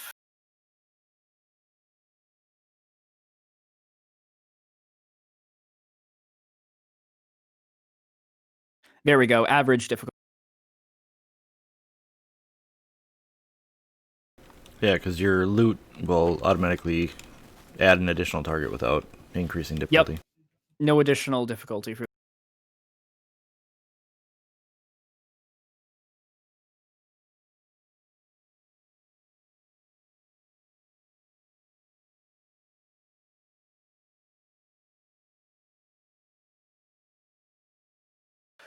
Whew. Can I use the triumph to somehow affect Jewel as well? Yeah. She can hear you're playing.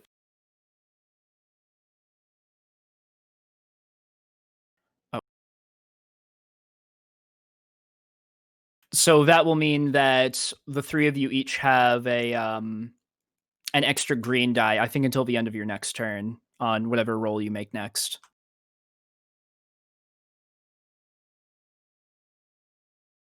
All right. As the music fills your soul with some strength against this nightmare.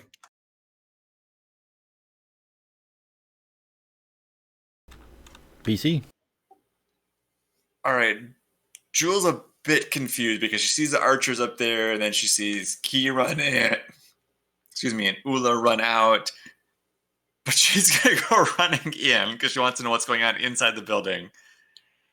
And who does she see first, the Baron or the other lady when she runs in? It'd be the Baron. Okay, then she's gonna attack the Baron with her signature spell. Yeah, that's about all she can do. So she gets an extra green from the boost that Daniil just gave her. Yep. At that A point, green die. At that point, it's still short range. If I'm maneuvering into the building, is that? Yeah. Yep.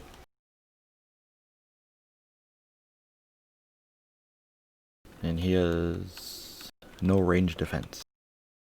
And you get to upgrade one of your dice as you are the first to attack the Baron.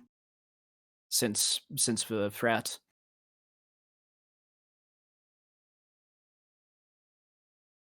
Yep. So basically, that green will turn into a yellow.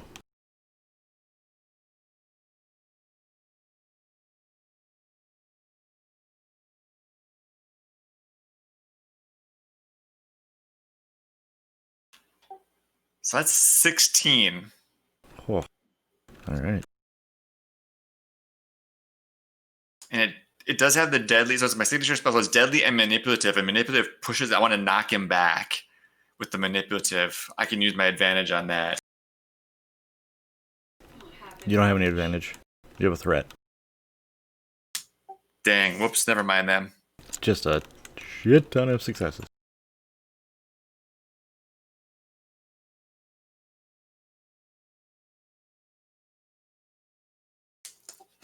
I'll use that threat to say it took extra strain to do that all. Okay. What was the total damage again? 16. And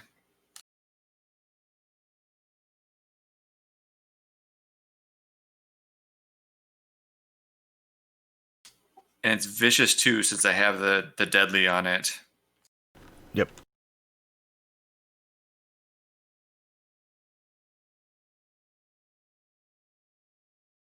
So, yeah, that hits, and he kind of looks up. See him just grin. And as soon as he does, you see two fangs. I need you to make a discipline check. Be 2 red, 2 purple.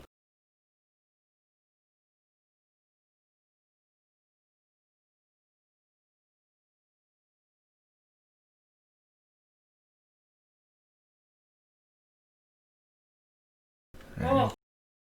Jewel looks death in the face and is like, I've seen worse. Takes a lot of willpower to do, though. But yeah, She's got the brain magics for this.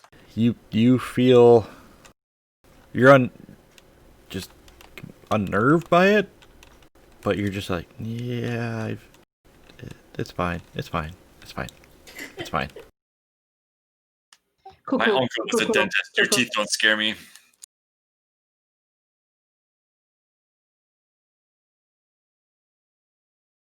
All right. Oh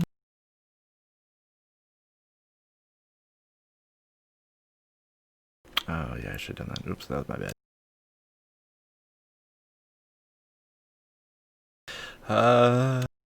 Top of the round. I have a quick question before we go. I have a quick answer. Are these opponents the antithesis of my character's faith in deity?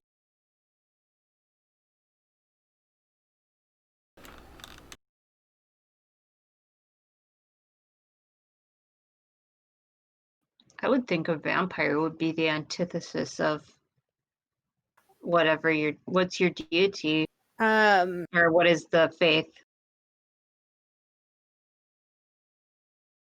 She's like the family justice. I gotta look it up again. You could argue that some false, harsh judgment is the antithesis of justice. I gotta find That's it. what I'm thinking. Because it's whatever my coin was, right? Yeah. That's just kind of who you've adopted, basically. Mm-hmm.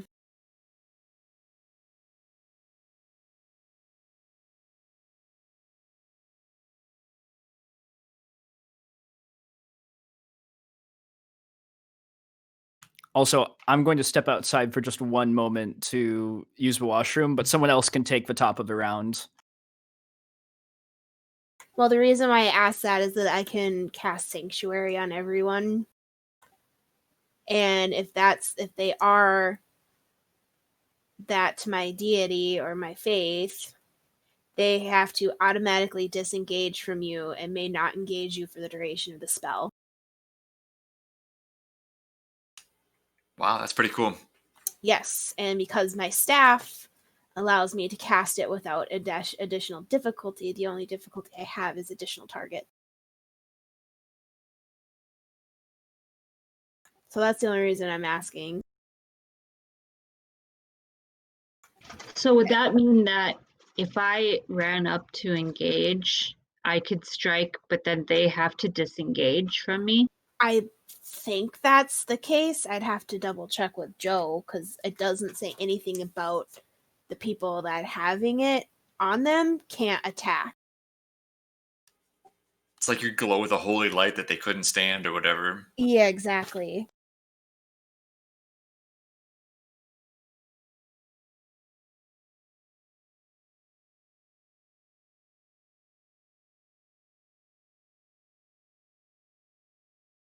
I'm trying to remember when I asked about what my coin was. Oh, Peony. Phone.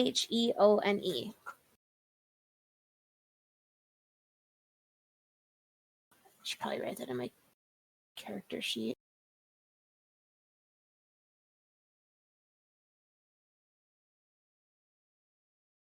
We'll just say for right now, yes. I have it written down somewhere. I just can't find the damn notebook. Okay. Well, would you guys like me to cast that on you? Yes, please. Okay. I would like the ruling of GM Joe first. True. If I cast Sanctuary on these people, would they still be able to engage them even though they can't engage us?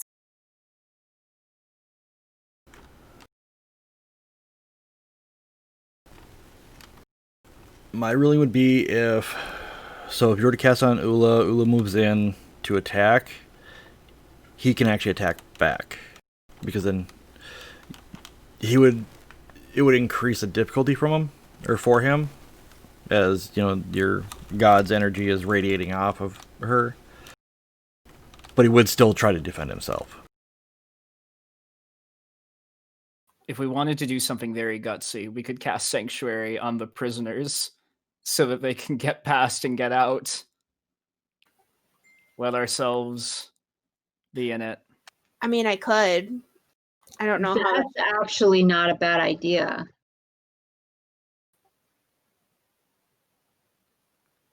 I mean, I could. I don't have to go first then. Because the idea would be to, save you, Danil, from getting hit next. Because, I mean, I'm sorry, but look at you. Yeah, I don't have the strain left to parry one more time, unfortunately.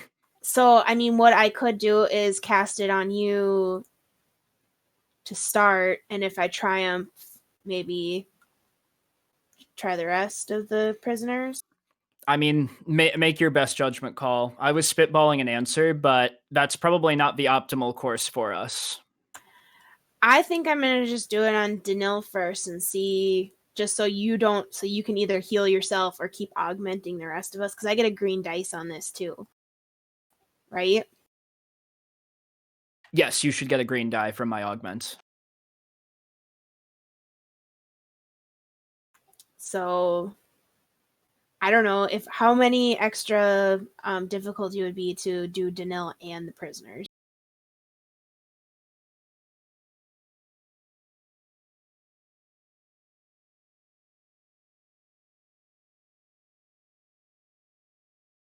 Because, like, do they count as groups like the NPCs do? Pretty much.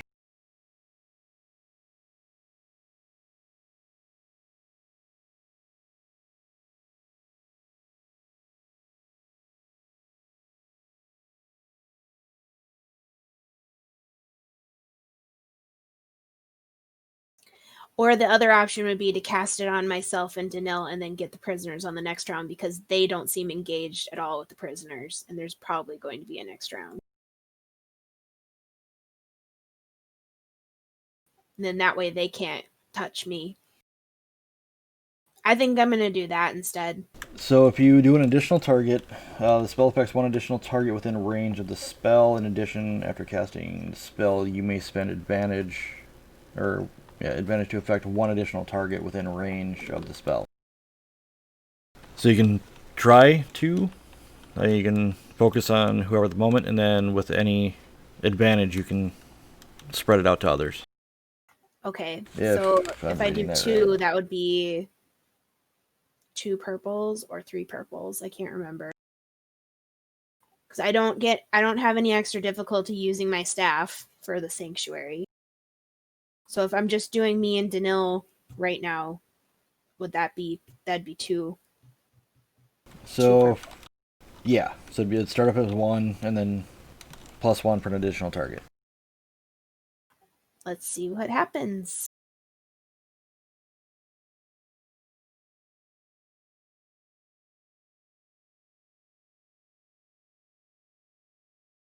Okay, so I'm going to enact my divine intervention and knock out those 2 failures to make it 2 successes and 5 advantages. Hot damn. Alright, so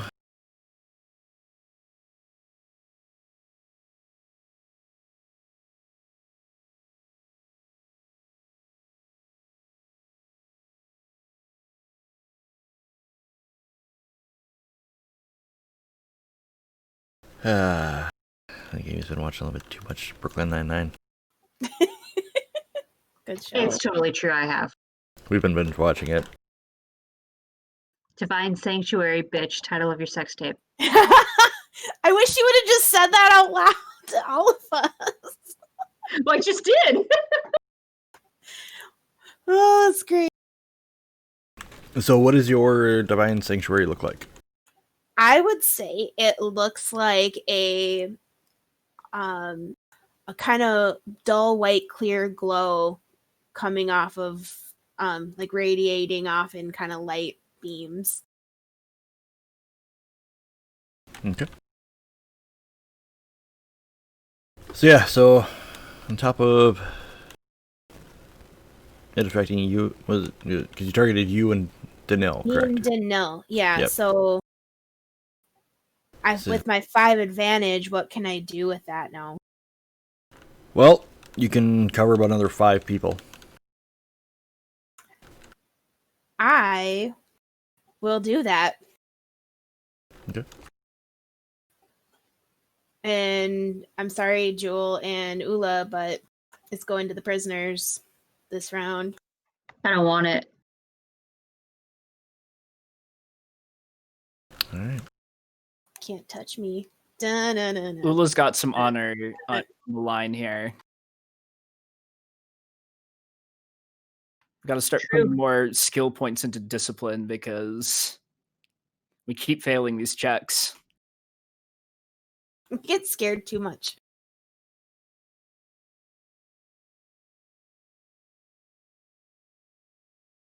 Alright. So, the Inquisitor here.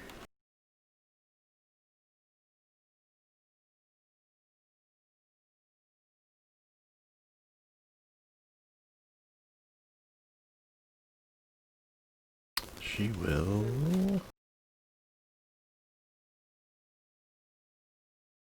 Actually, she's gonna go for the healing again. Yeah, I thought she would. Gets hit twice and then wants to take a few turns healing up, sure. Typical villain. Hey, you and I can't be touched right now. We can heal shit. And she doesn't. We need Nope. we need a divine magic off between Key and the Inquisitor. Key clearly won. The Inquisitor didn't have anything. It's just that one vine of the woman shouting, "The power of Christ compels you," at her dog. Just keeps PC. howling in more satanic ways.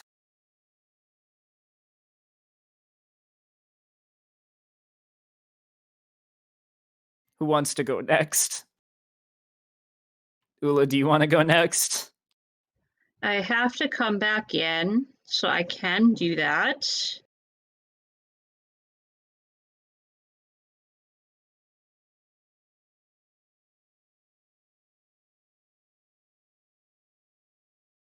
Um,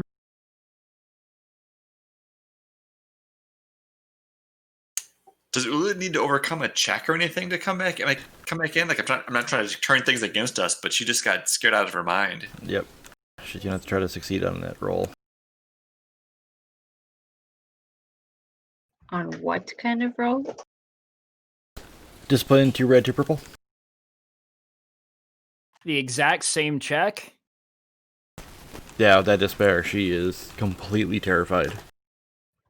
I'm gonna flip a pip. Do it. And you've got an extra green on this one as well. Actually, that's a good one. I guess to use it on.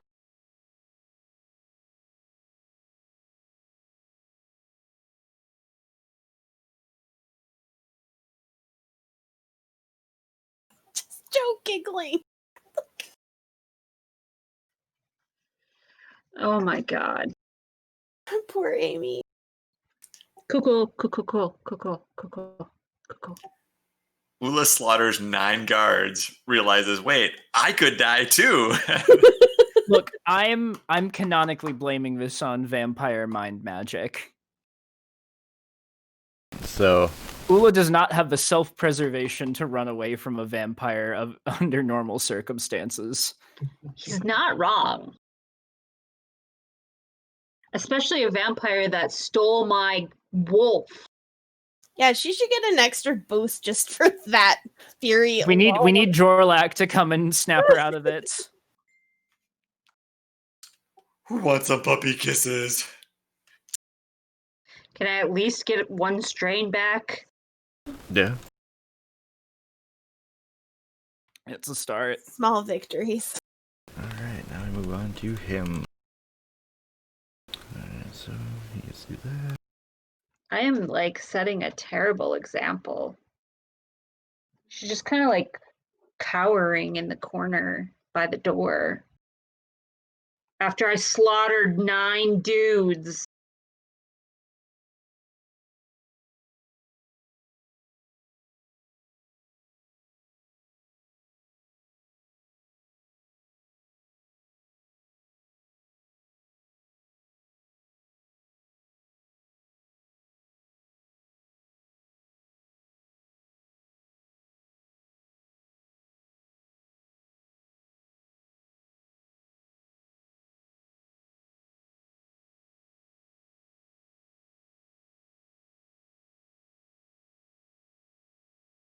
So you see him kind of back up a bit from the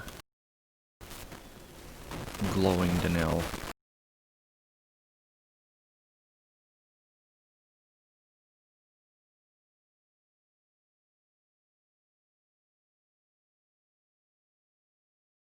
Find this real quick.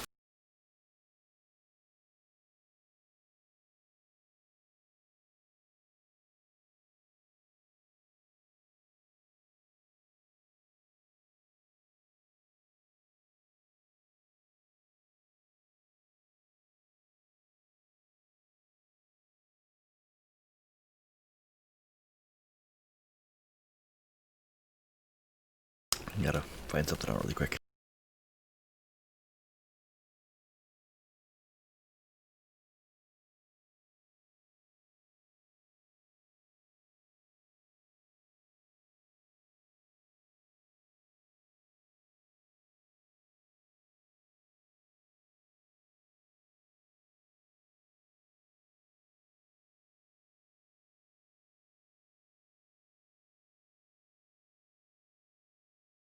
So, as he backs up, you see it. He points at Danelle. Just says, "Get him!" And you see this wolf you're quite familiar with come Not like jumping this. out and just maw wide open. Not like this.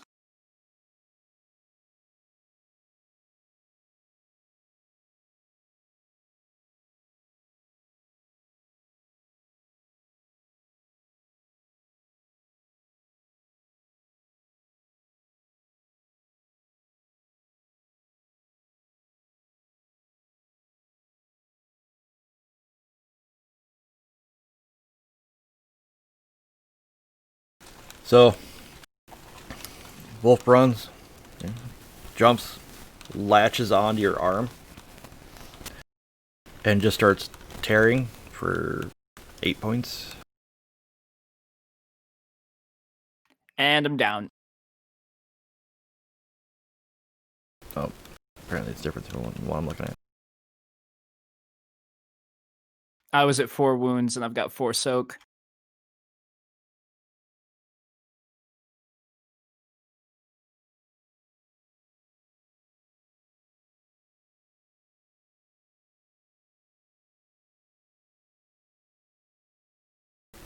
Okay, so apparently it's 6 damage. Sorry. Oh. In that case, I am not down.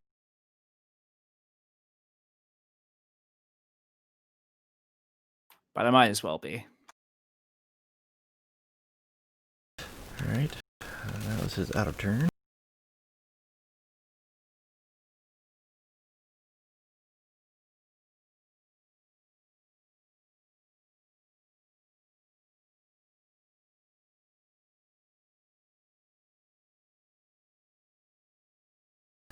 So you see him jump up, grab onto the... Or as soon as he jumps up, you see him just... missed.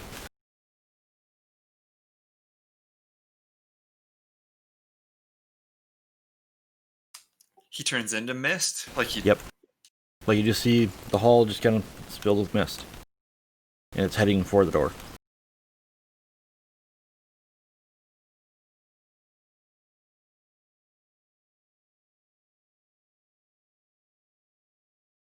Dispel that shit. I mean, Jewel might be able to do it, but I've got fucking nothing in me.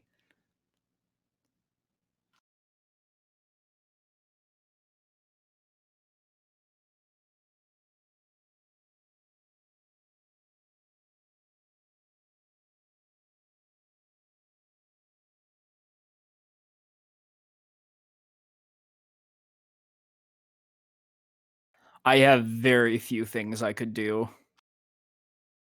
Alright, PC.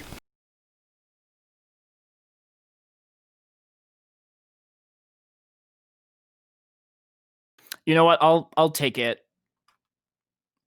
Let me know if this is within the realm of reason.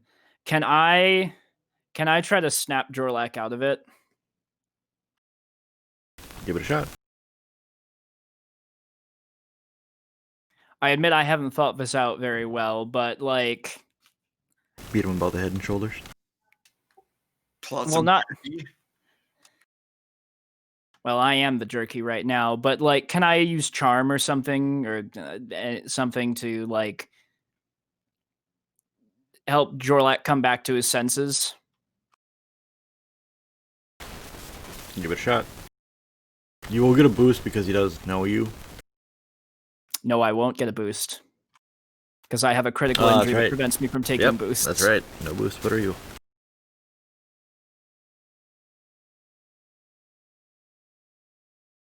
It'll be a hard difficulty. I'm also going to flip a pip.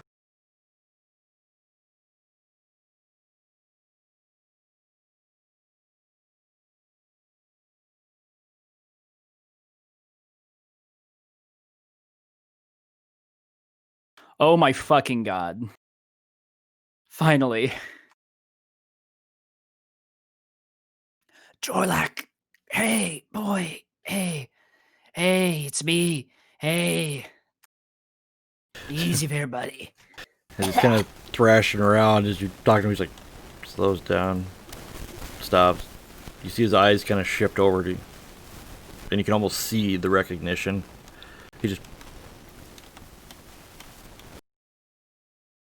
kind of looks around, really confused.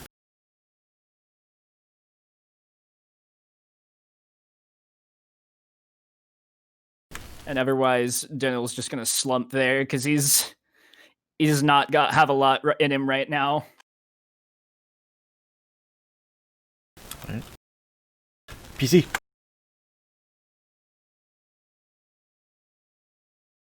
I already went this turn. It's me. I don't know what to do. So the mist is coming down the hallway towards me. Otherwise, do I still see the Inquisitor? What's she doing? She was healing up. You could see like a glow coming from her hand. And like some of her first time, some of her wounds kind of stitched together. This time, not so much. She's down the hallway towards the jail, or Yeah. where? I can't remember where she is. She's further in by the cells. Oh, I forgot to tell the villagers we could fucking run because we've got the sanctuary on. Oh well.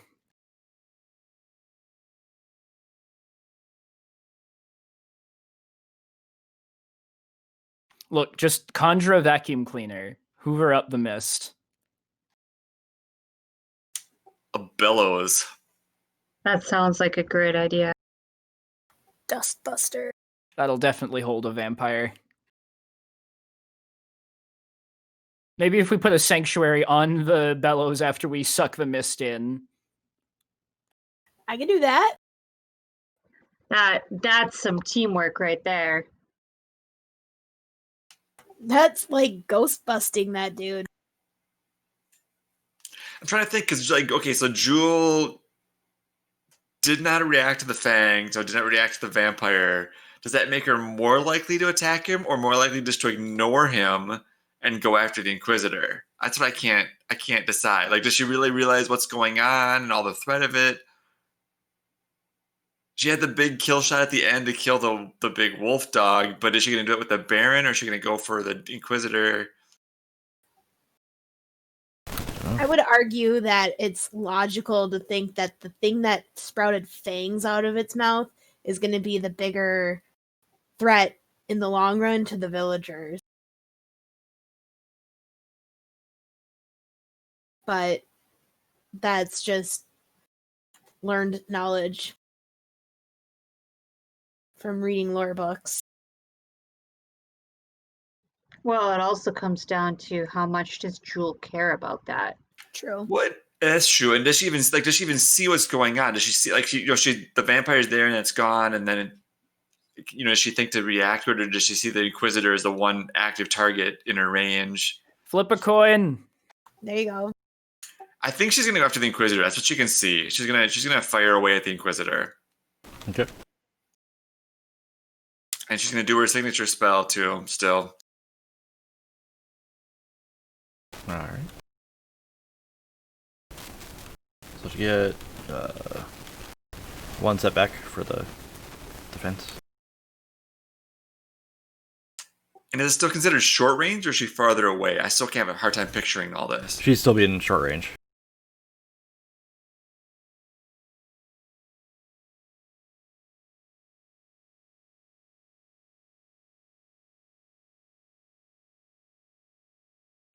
Oh, yeah. Now the Vicious gets to apply. So it's 11 damage, yeah. And then I'm going to go ahead and take, do a critical. All right. Let's see.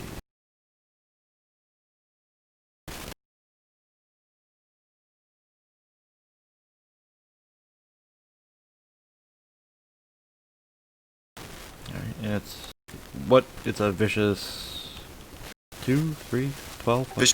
Vicious 2. Okay. So when you do the crit, add 20.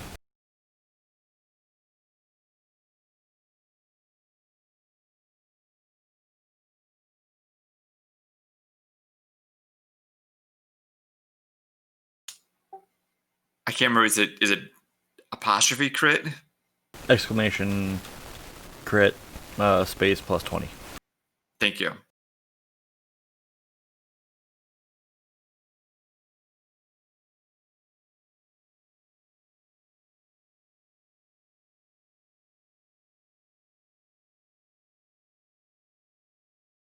I mean, we've used a lot of those, so Yeah. So basically, I'll put a mine over you guys. She does not look good at all. She looks like she's on death's door, but she's still alive.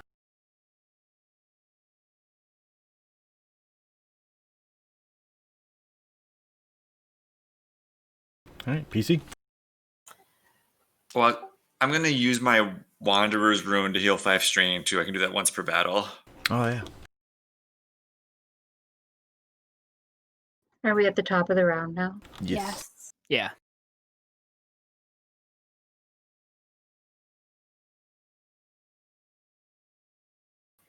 I have a question. Actually- Oh, you go first. Can a barrier spell encase mist in a bubble? You can try. Do it. Can always give it a shot. What would my difficulty be for doing such things?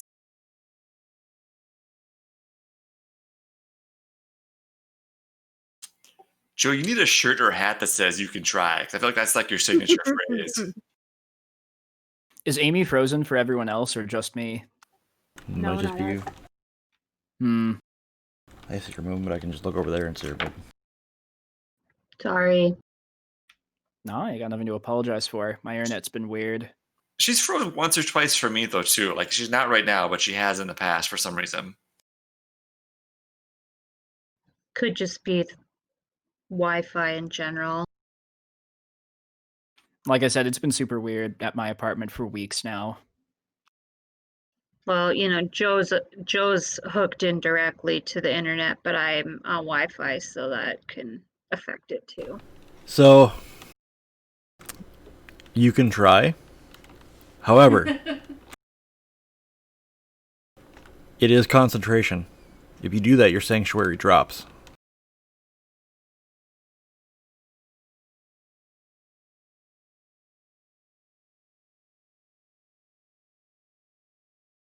It might not be worth risking it at this point. As much as I hate to say it, the vampire escaping is not necessarily a bad thing for us. Yeah. If he truly Yeah. wants to run, then everybody here lives another day. Well, if anyone else wants to take the slot, you can. I was actually thinking I might take the slot if you don't want to. Go for it, because I think my second option would be to heal you. So Daniel's Definitely. gonna shoulder the loot again, grip his sword, walk close to the Inquisitor, although not quite engaged, like maneuver up there, and say, "Did you know about the vampire?"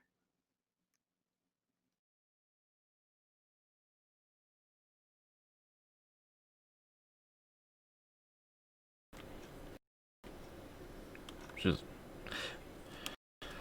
What you? No.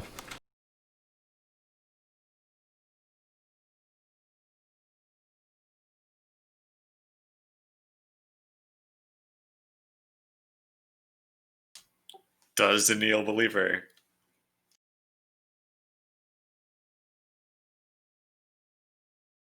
Honestly, we've come this far. I don't. Like, granted, she was mostly healing herself in the corner after he went full vampire, but you know, fuck it. If I still can, I'll complete the move up to her and make an attack. Yeah, you still can.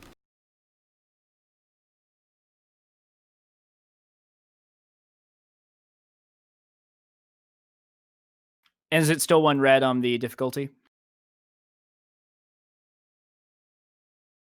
Yeah. And 1 or 2 setback? Be 1. God, I don't know why, but whenever John goes, I keep forgetting to fucking tell him to get her to upgrade his damn roll. Every time. We just got lucky, that's all.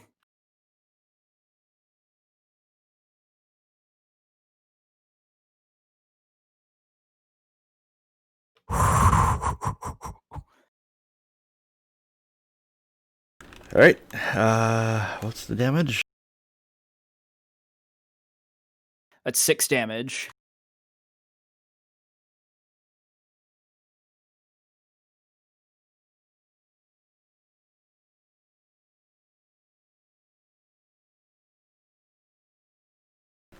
How do you want to kill her? You know what? Daniel will just say, I don't believe you, and just slash right to the throat. I like Defend it. quick.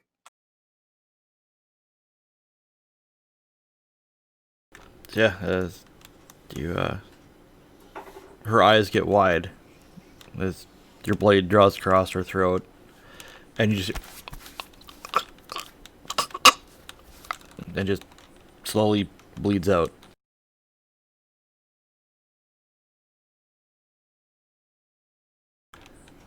That might be the first person Daniel's killed the entire campaign. Like, everything else was like an undead, a spider. Like, I think I did kill some goblins in the first fight. There were those. But other than that, that's my turn, though. I'm done. Yep. Alright. So, NPC.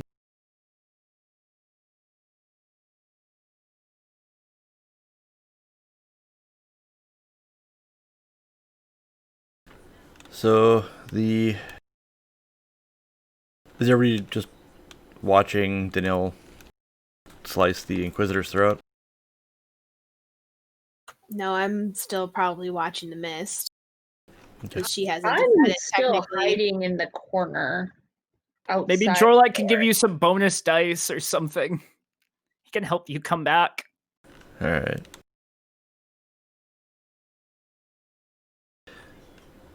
So, you see the form, or the mist, kind of start going towards the door. As it gets past Jewel, it reforms, and he's directly behind her.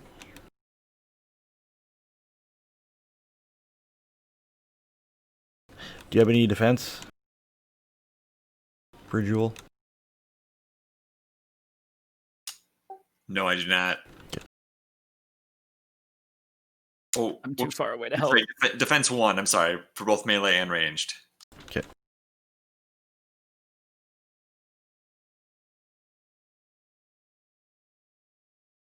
You got 12 wounds. You're probably fine. It's great. I'm gonna flip a Probably pip. fine. Sure, it's fine. Alright. So with that, he's gonna make an automatic bite attack. Jewel wants power, and being a vampire would be powerful. Yeah, if you're top vampire, I guess.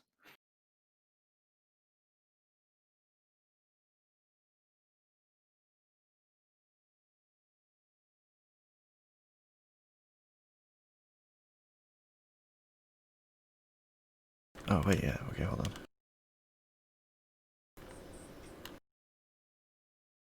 It's gonna be. This will be fun.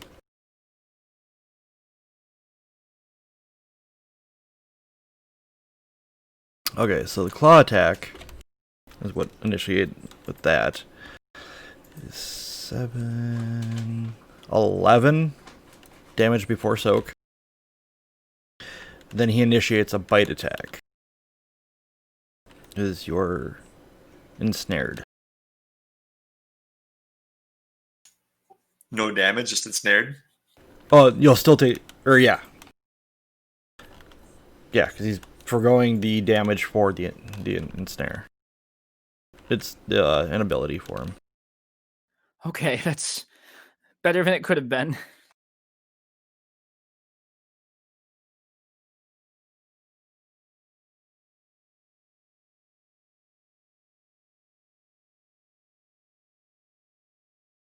Okay, so you feel his fangs sink into your neck.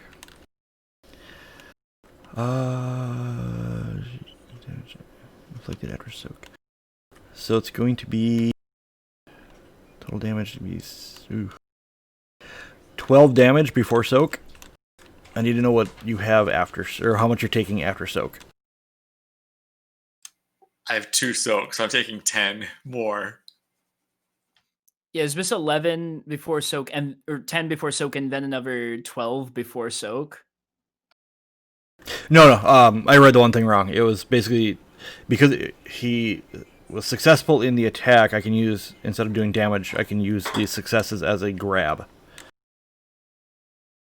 Oh, so it's only one attack for 12 Yeah. before soak. It's basically it's 2 attacks. The claw attack doesn't actually do damage. It's to ensnare the target, and then because he got the triumph, he can make the automatic bite attack, which does the damage. Okay. Yes, I have 2 soaks, so I took 10 damage total then. Yeah. Okay, so he will heal 10. And the fun part. I need you to make a daunting resilience check.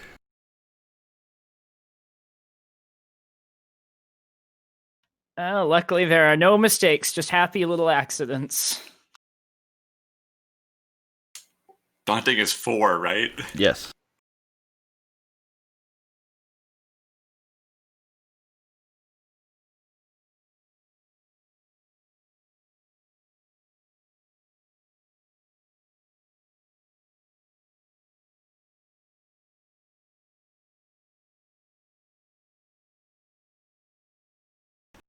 Okay. This is fine.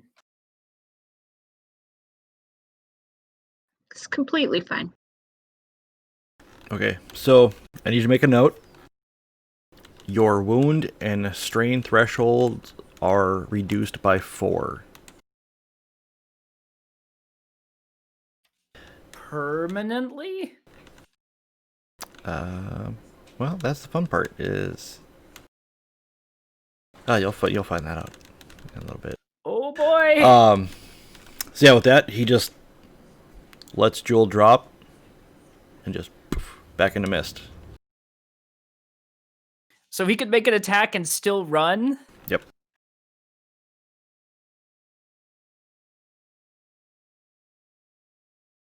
So he hasn't run yet. He's just back in mist form.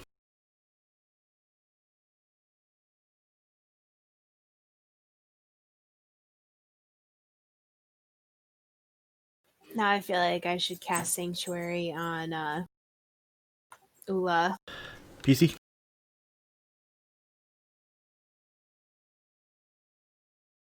Oh wait, Who no. was their hold on. tank, though? Sorry. Mist form? No, he can't do it yet. Okay, so he can't go back into mist Nope, form just not yet. Yeah. Okay, good. Okay. I was reading another ability. It's like he can do it as kind of like an before end of his turn, but it was a different ability. Yeah, no, he's still behind her. PC. So this is a weird idea. Would we be... I know Ula's supposed to succeed on a check, but would it be possible for us to burn 1 or 2 pips to like auto succeed that check just to like let Ula act at all? Well, if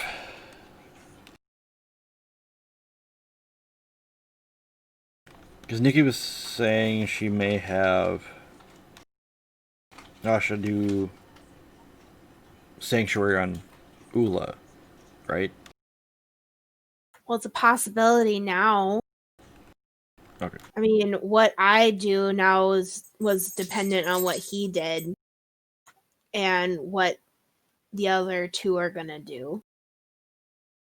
Okay. Because if he's still up and the other two can go, because that other NPC that's in there, she's dead. So Yeah, she bled out. I'm inclined. So Jewel didn't have her go that round though, and she's incapacitated, right?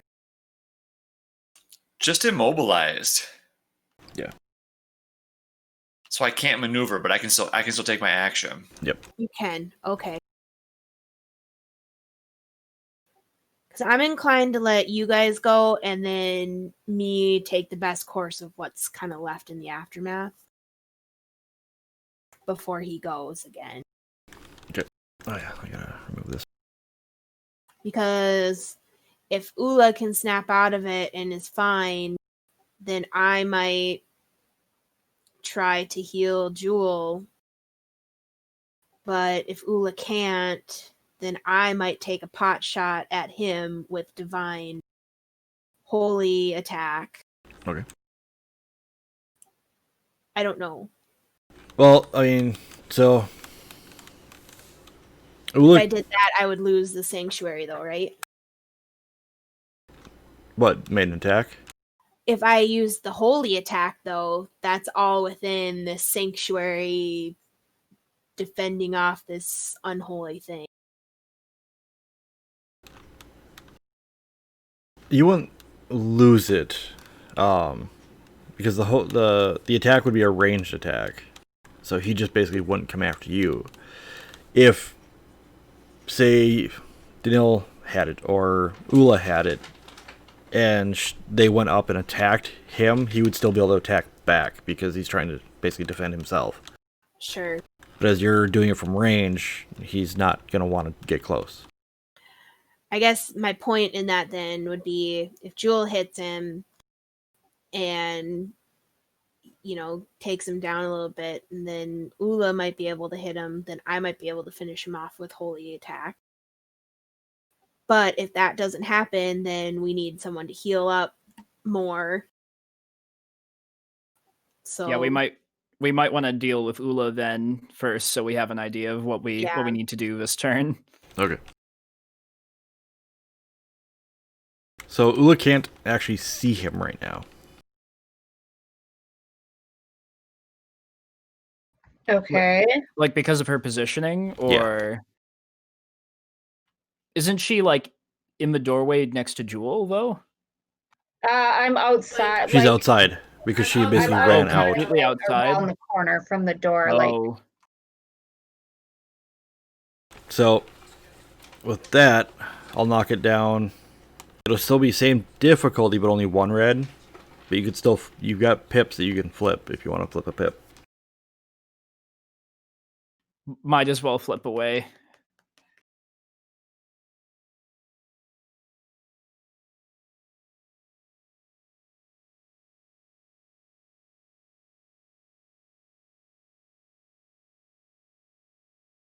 Oh, you're not running anymore. You're just. Let's see, with one value, 3 threat. So you can attack if you want to go after him, but it will increase the difficulty to attack him.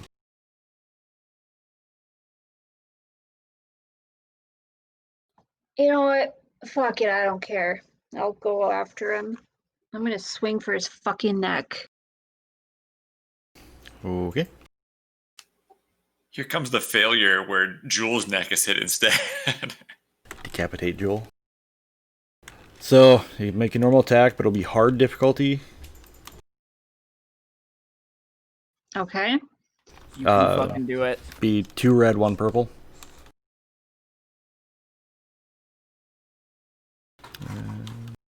This is Ula, and she's back for revenge. Then 1 setback. You took my dog. All right.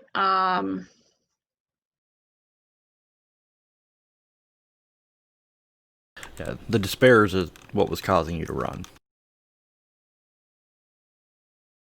All right. How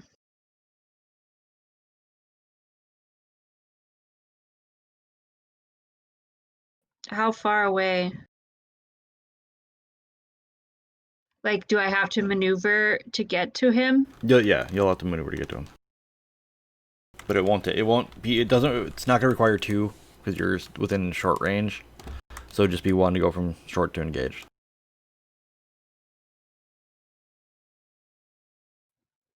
Okay.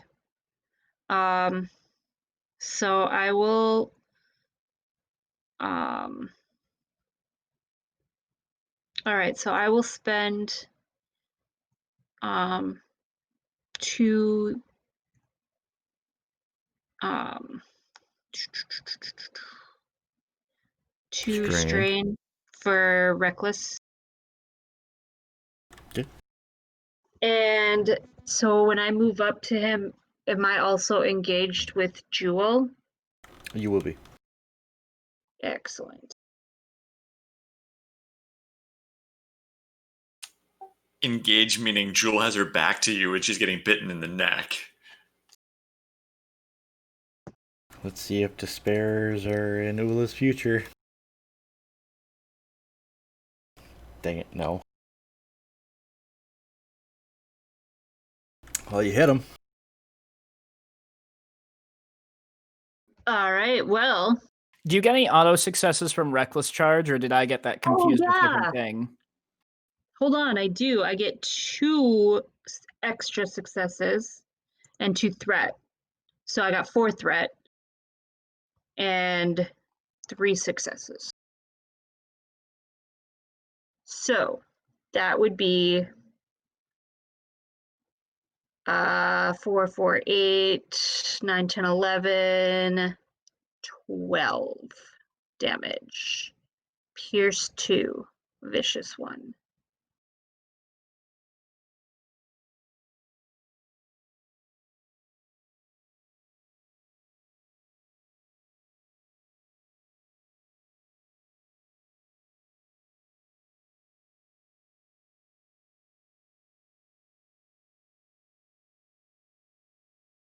Yeah, that was the whole point of doing reckless charge, was the extra successes.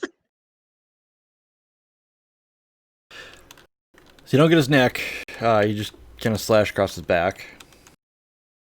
And kind of. Oh, you. This should be fun. BC. Light him up. Yeah, Jewel's gonna feel the bite on her neck. So she's gonna attack him. I know it's gonna be a spell damage is gonna be, or it's gonna be 1 more difficulty because she's at close combat, but that's all that she's got.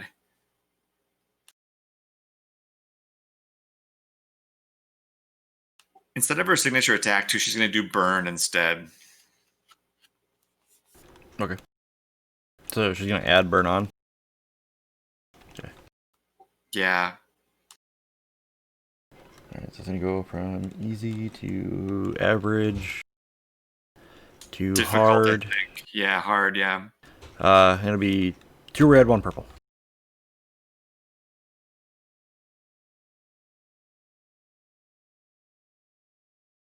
And 1 setback for his defense.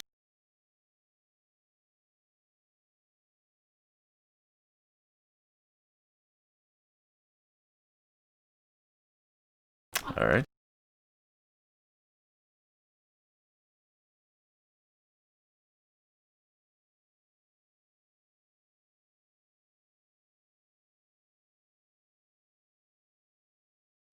So it's burn 2 at the beginning of his turn. We'll just get that out of the way. Okay. It's 12 damage. And has he already taken a critical? I can't remember who took the crit before. Yep, you crit him one. Wait. Yeah, I think That was that was the Inquisitor. Inquisitor. no, you're right. Sorry. What are my other options with my triumph? If I don't want to crit, I can't remember.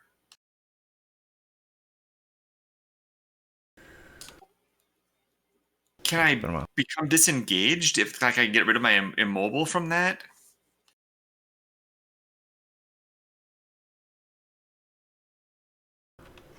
Well, because you got to try to break free from his grasp, which require a contested roll.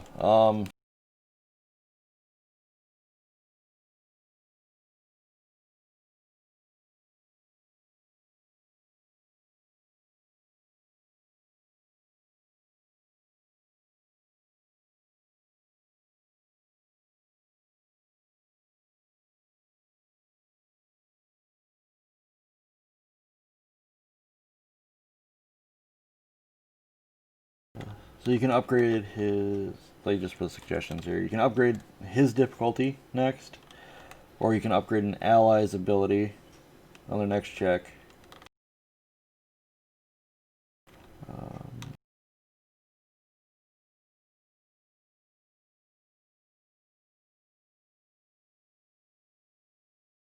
Well, I mean, if you want, you could kind of spaghetti yourself.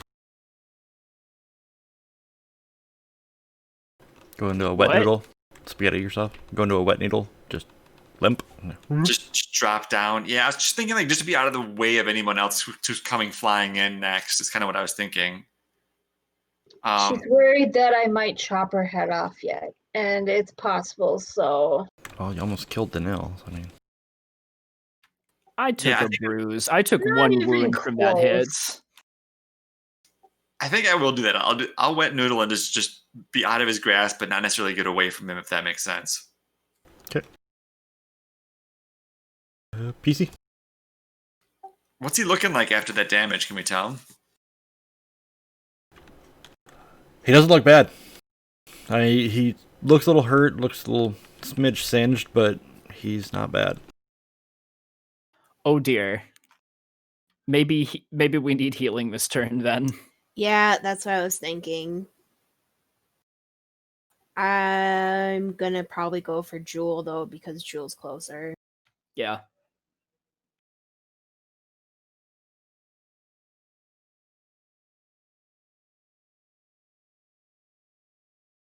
Also, does Jorlak get to act now that we've got him like back from the vampire?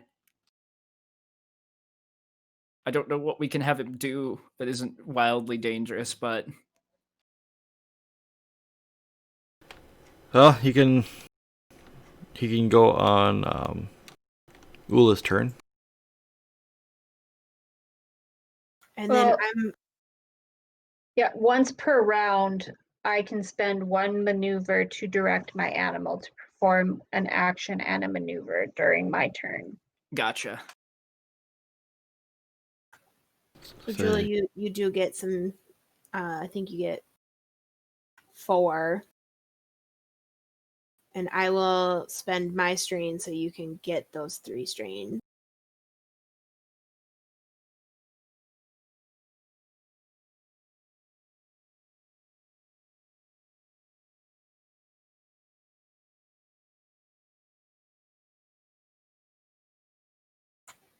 Alright.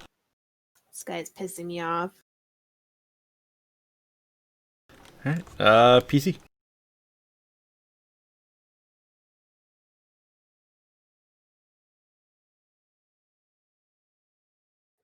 I can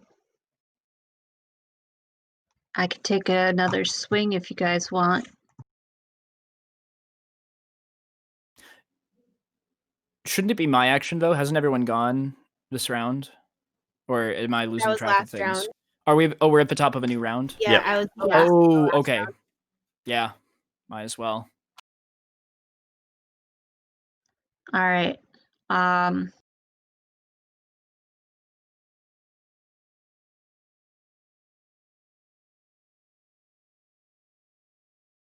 All right. I am going to go ahead and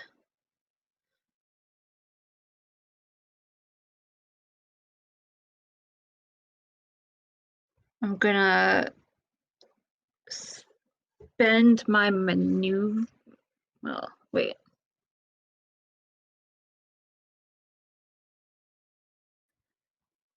I want to keep Jorlak out of his way right now. I'm worried. So I'm gonna spend my maneuver to aim at his fucking neck. Are you specifically aiming for his neck? Yes. Okay, you're going to take 2 setback. Okay. You're targeting a specific location. Kind of like if you're trying to disarm somebody by, targeting their weapon. Instead of getting the boost, you'll take 2 setback. Instead of taking the boost? Yep. What kind of bullshit is that? Targeting specifics. All right, well, whatever.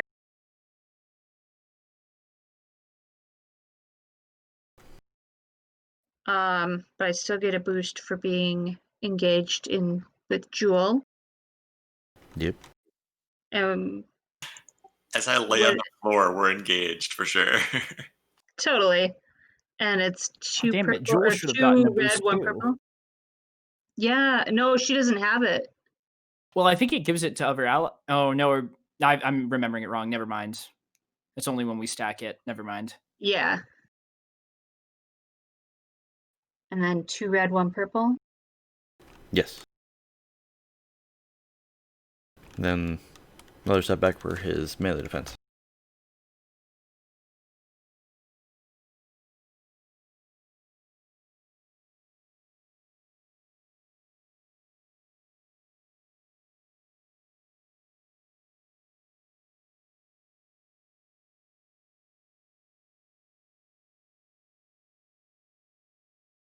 Well then.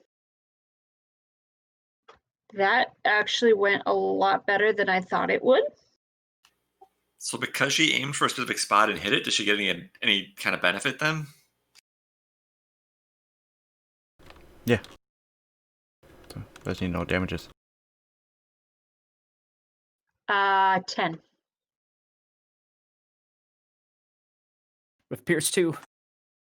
Yes. And vicious 1.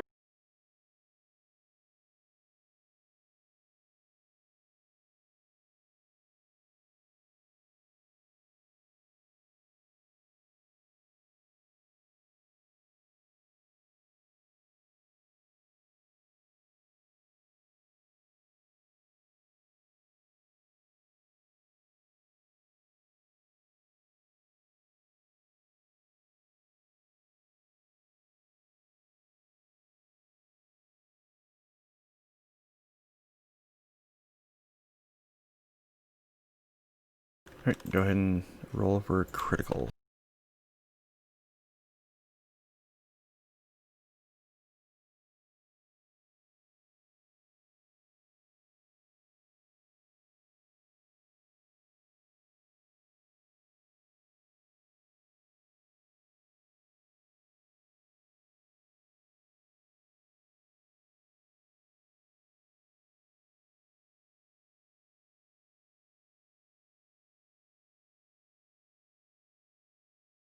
Okay. What effect does Disoriented have again? Gets setbacks on all of their stuff. Pretty sure.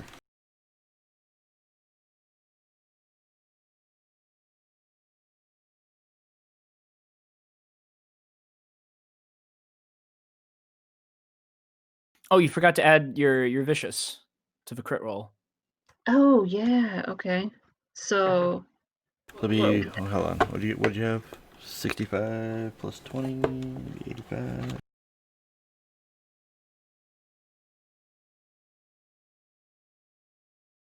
Alright, so he'll be winded.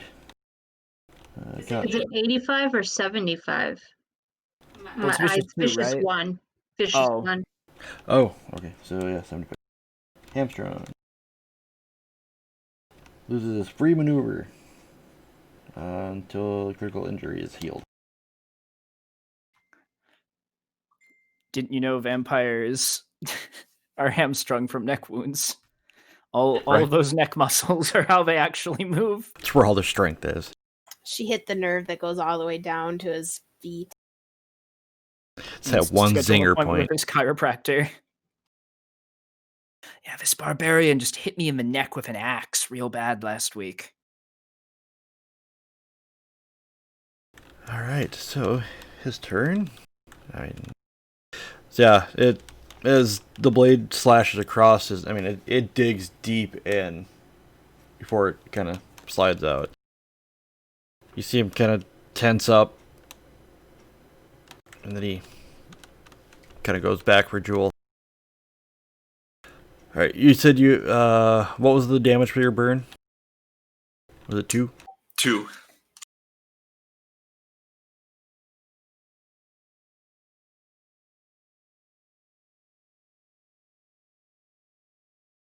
Is that counts soak, doesn't it? I feel like it shouldn't. Otherwise, it's pretty much worthless. Right. Did it count soak for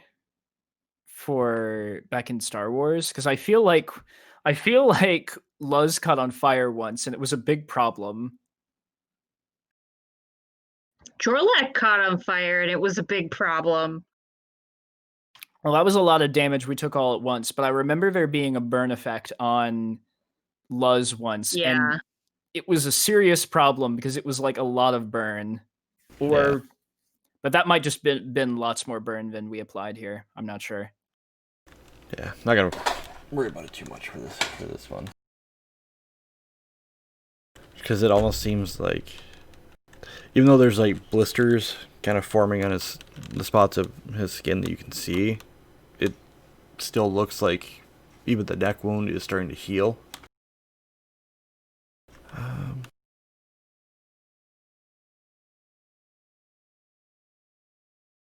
If healing is a free action, he doesn't get to do it. Only if it's a 3 maneuver. No, this is just an automatic ability they have. Well, somebody grab a steak.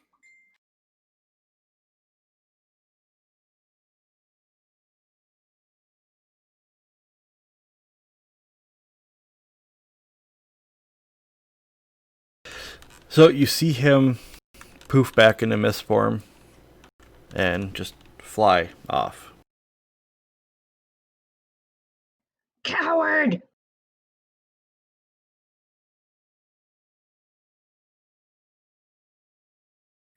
Remember, no sense of self-preservation.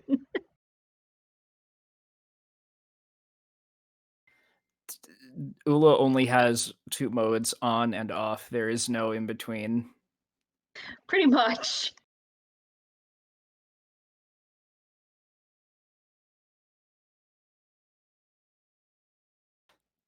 So, But at now this that he's gone, she's gonna like slide down the wall because she's exhausted. I mean, look at the strain. Daniel's pretty much dead, but he's gonna like head over towards the prison because we've got to get that fucking muzzle off of Garrig. I'm gonna try healing Danelle, and then I'm gonna go to Jewel to help figure out what the hell, because I saw her get bit. Jorlak's gonna come over to me, and he's gonna lick me because he's Also- sorry. Well, there you go. You can take 1 heal and 4 strain back. That's actually ideal because if the battle had continued, I would have had to ask things like, if I heal myself and I get advantage, can I avoid going down from running out of strain? Yeah. But Daniel will also, as we pass the prisoners who are presumably still in here, just be like, yeah, you should be safe to get out of. Well, but Daniel doesn't know about the archers, so I guess he will save us. Yeah, should be safe for you to get out of here. Run, get home. If I can hear you, I'll say there are archers outside. Well, that Or there complicates were. things. There We were don't know if archers they still outside. are. All right, well, we're gonna have to go out there and sort things out. Just When you get home, just, I don't know, stay spread the inside. word. Let your family and friends know that the Baron's a vampire and he's on the loose. Pretty sure he's been the one been taking people off the streets at night. And he's a everyone who's in goddamn coward. Alright, and that's where we'll end it for tonight. God. Oh boy. So yeah, that was fun. That wasn't what I Yeah. expected for tonight. Yeah. Well, Lots of triumphs and despairs. yeah, I the took- dice were thirsty for blood. I think that's the most despairs I've seen in one of our sessions. Yeah. And they were like almost all to Ula and to Nil. Yeah. Yeah. So The curse has to hit us sometimes. Not sure how we're gonna talk our way out of this one. But now we have a week to plan what to say next. I feel like we can spin this, like tell the villagers that it's all a vampire's fault. Maybe people will believe that maybe before we have to run for our Hey, lives. if we don't heal the wound in Jules' neck, we can show it as proof of a vampire. True. I don't know if it was the right move to kill the Inquisitor. On the one hand, it could have been a ticket out of this mess if she agreed to work with us after seeing the vampire. On the other hand, she was very awful. So, No, it was absolutely the right move to kill that bitch. If you didn't do it, I was gonna. Key definitely is okay with that course of action. She did not like her. it's probably fine. No serious consequences heading our Probably way. fine. Killing a Grand Inquisitor, you know? It's Yeah. fine. It's fine. It's great. Jules thinking a really rare steak sounds really good, like extra bloody, really rare. Yeah, it's fine. Look, as long as we kill the host vampire, maybe you can be your own host vampire. That's how that works, probably. sure. We'll just make a lot of lore checks next time. We'll figure out how vampires work in this world. And suddenly, we're going to switch to Vampire the Masquerade. This is now an Urban Shadows stream. Something tells me that Jewel would become either a Malkavian, like crazy for power, or a Toreador. No? I'd see her as a Ventru. Mm, Ventru's, yeah. Ventru's really want to rule. No, you're probably right. Well, I'm gonna kill a stream now. So Sounds good. Good night. bye bye.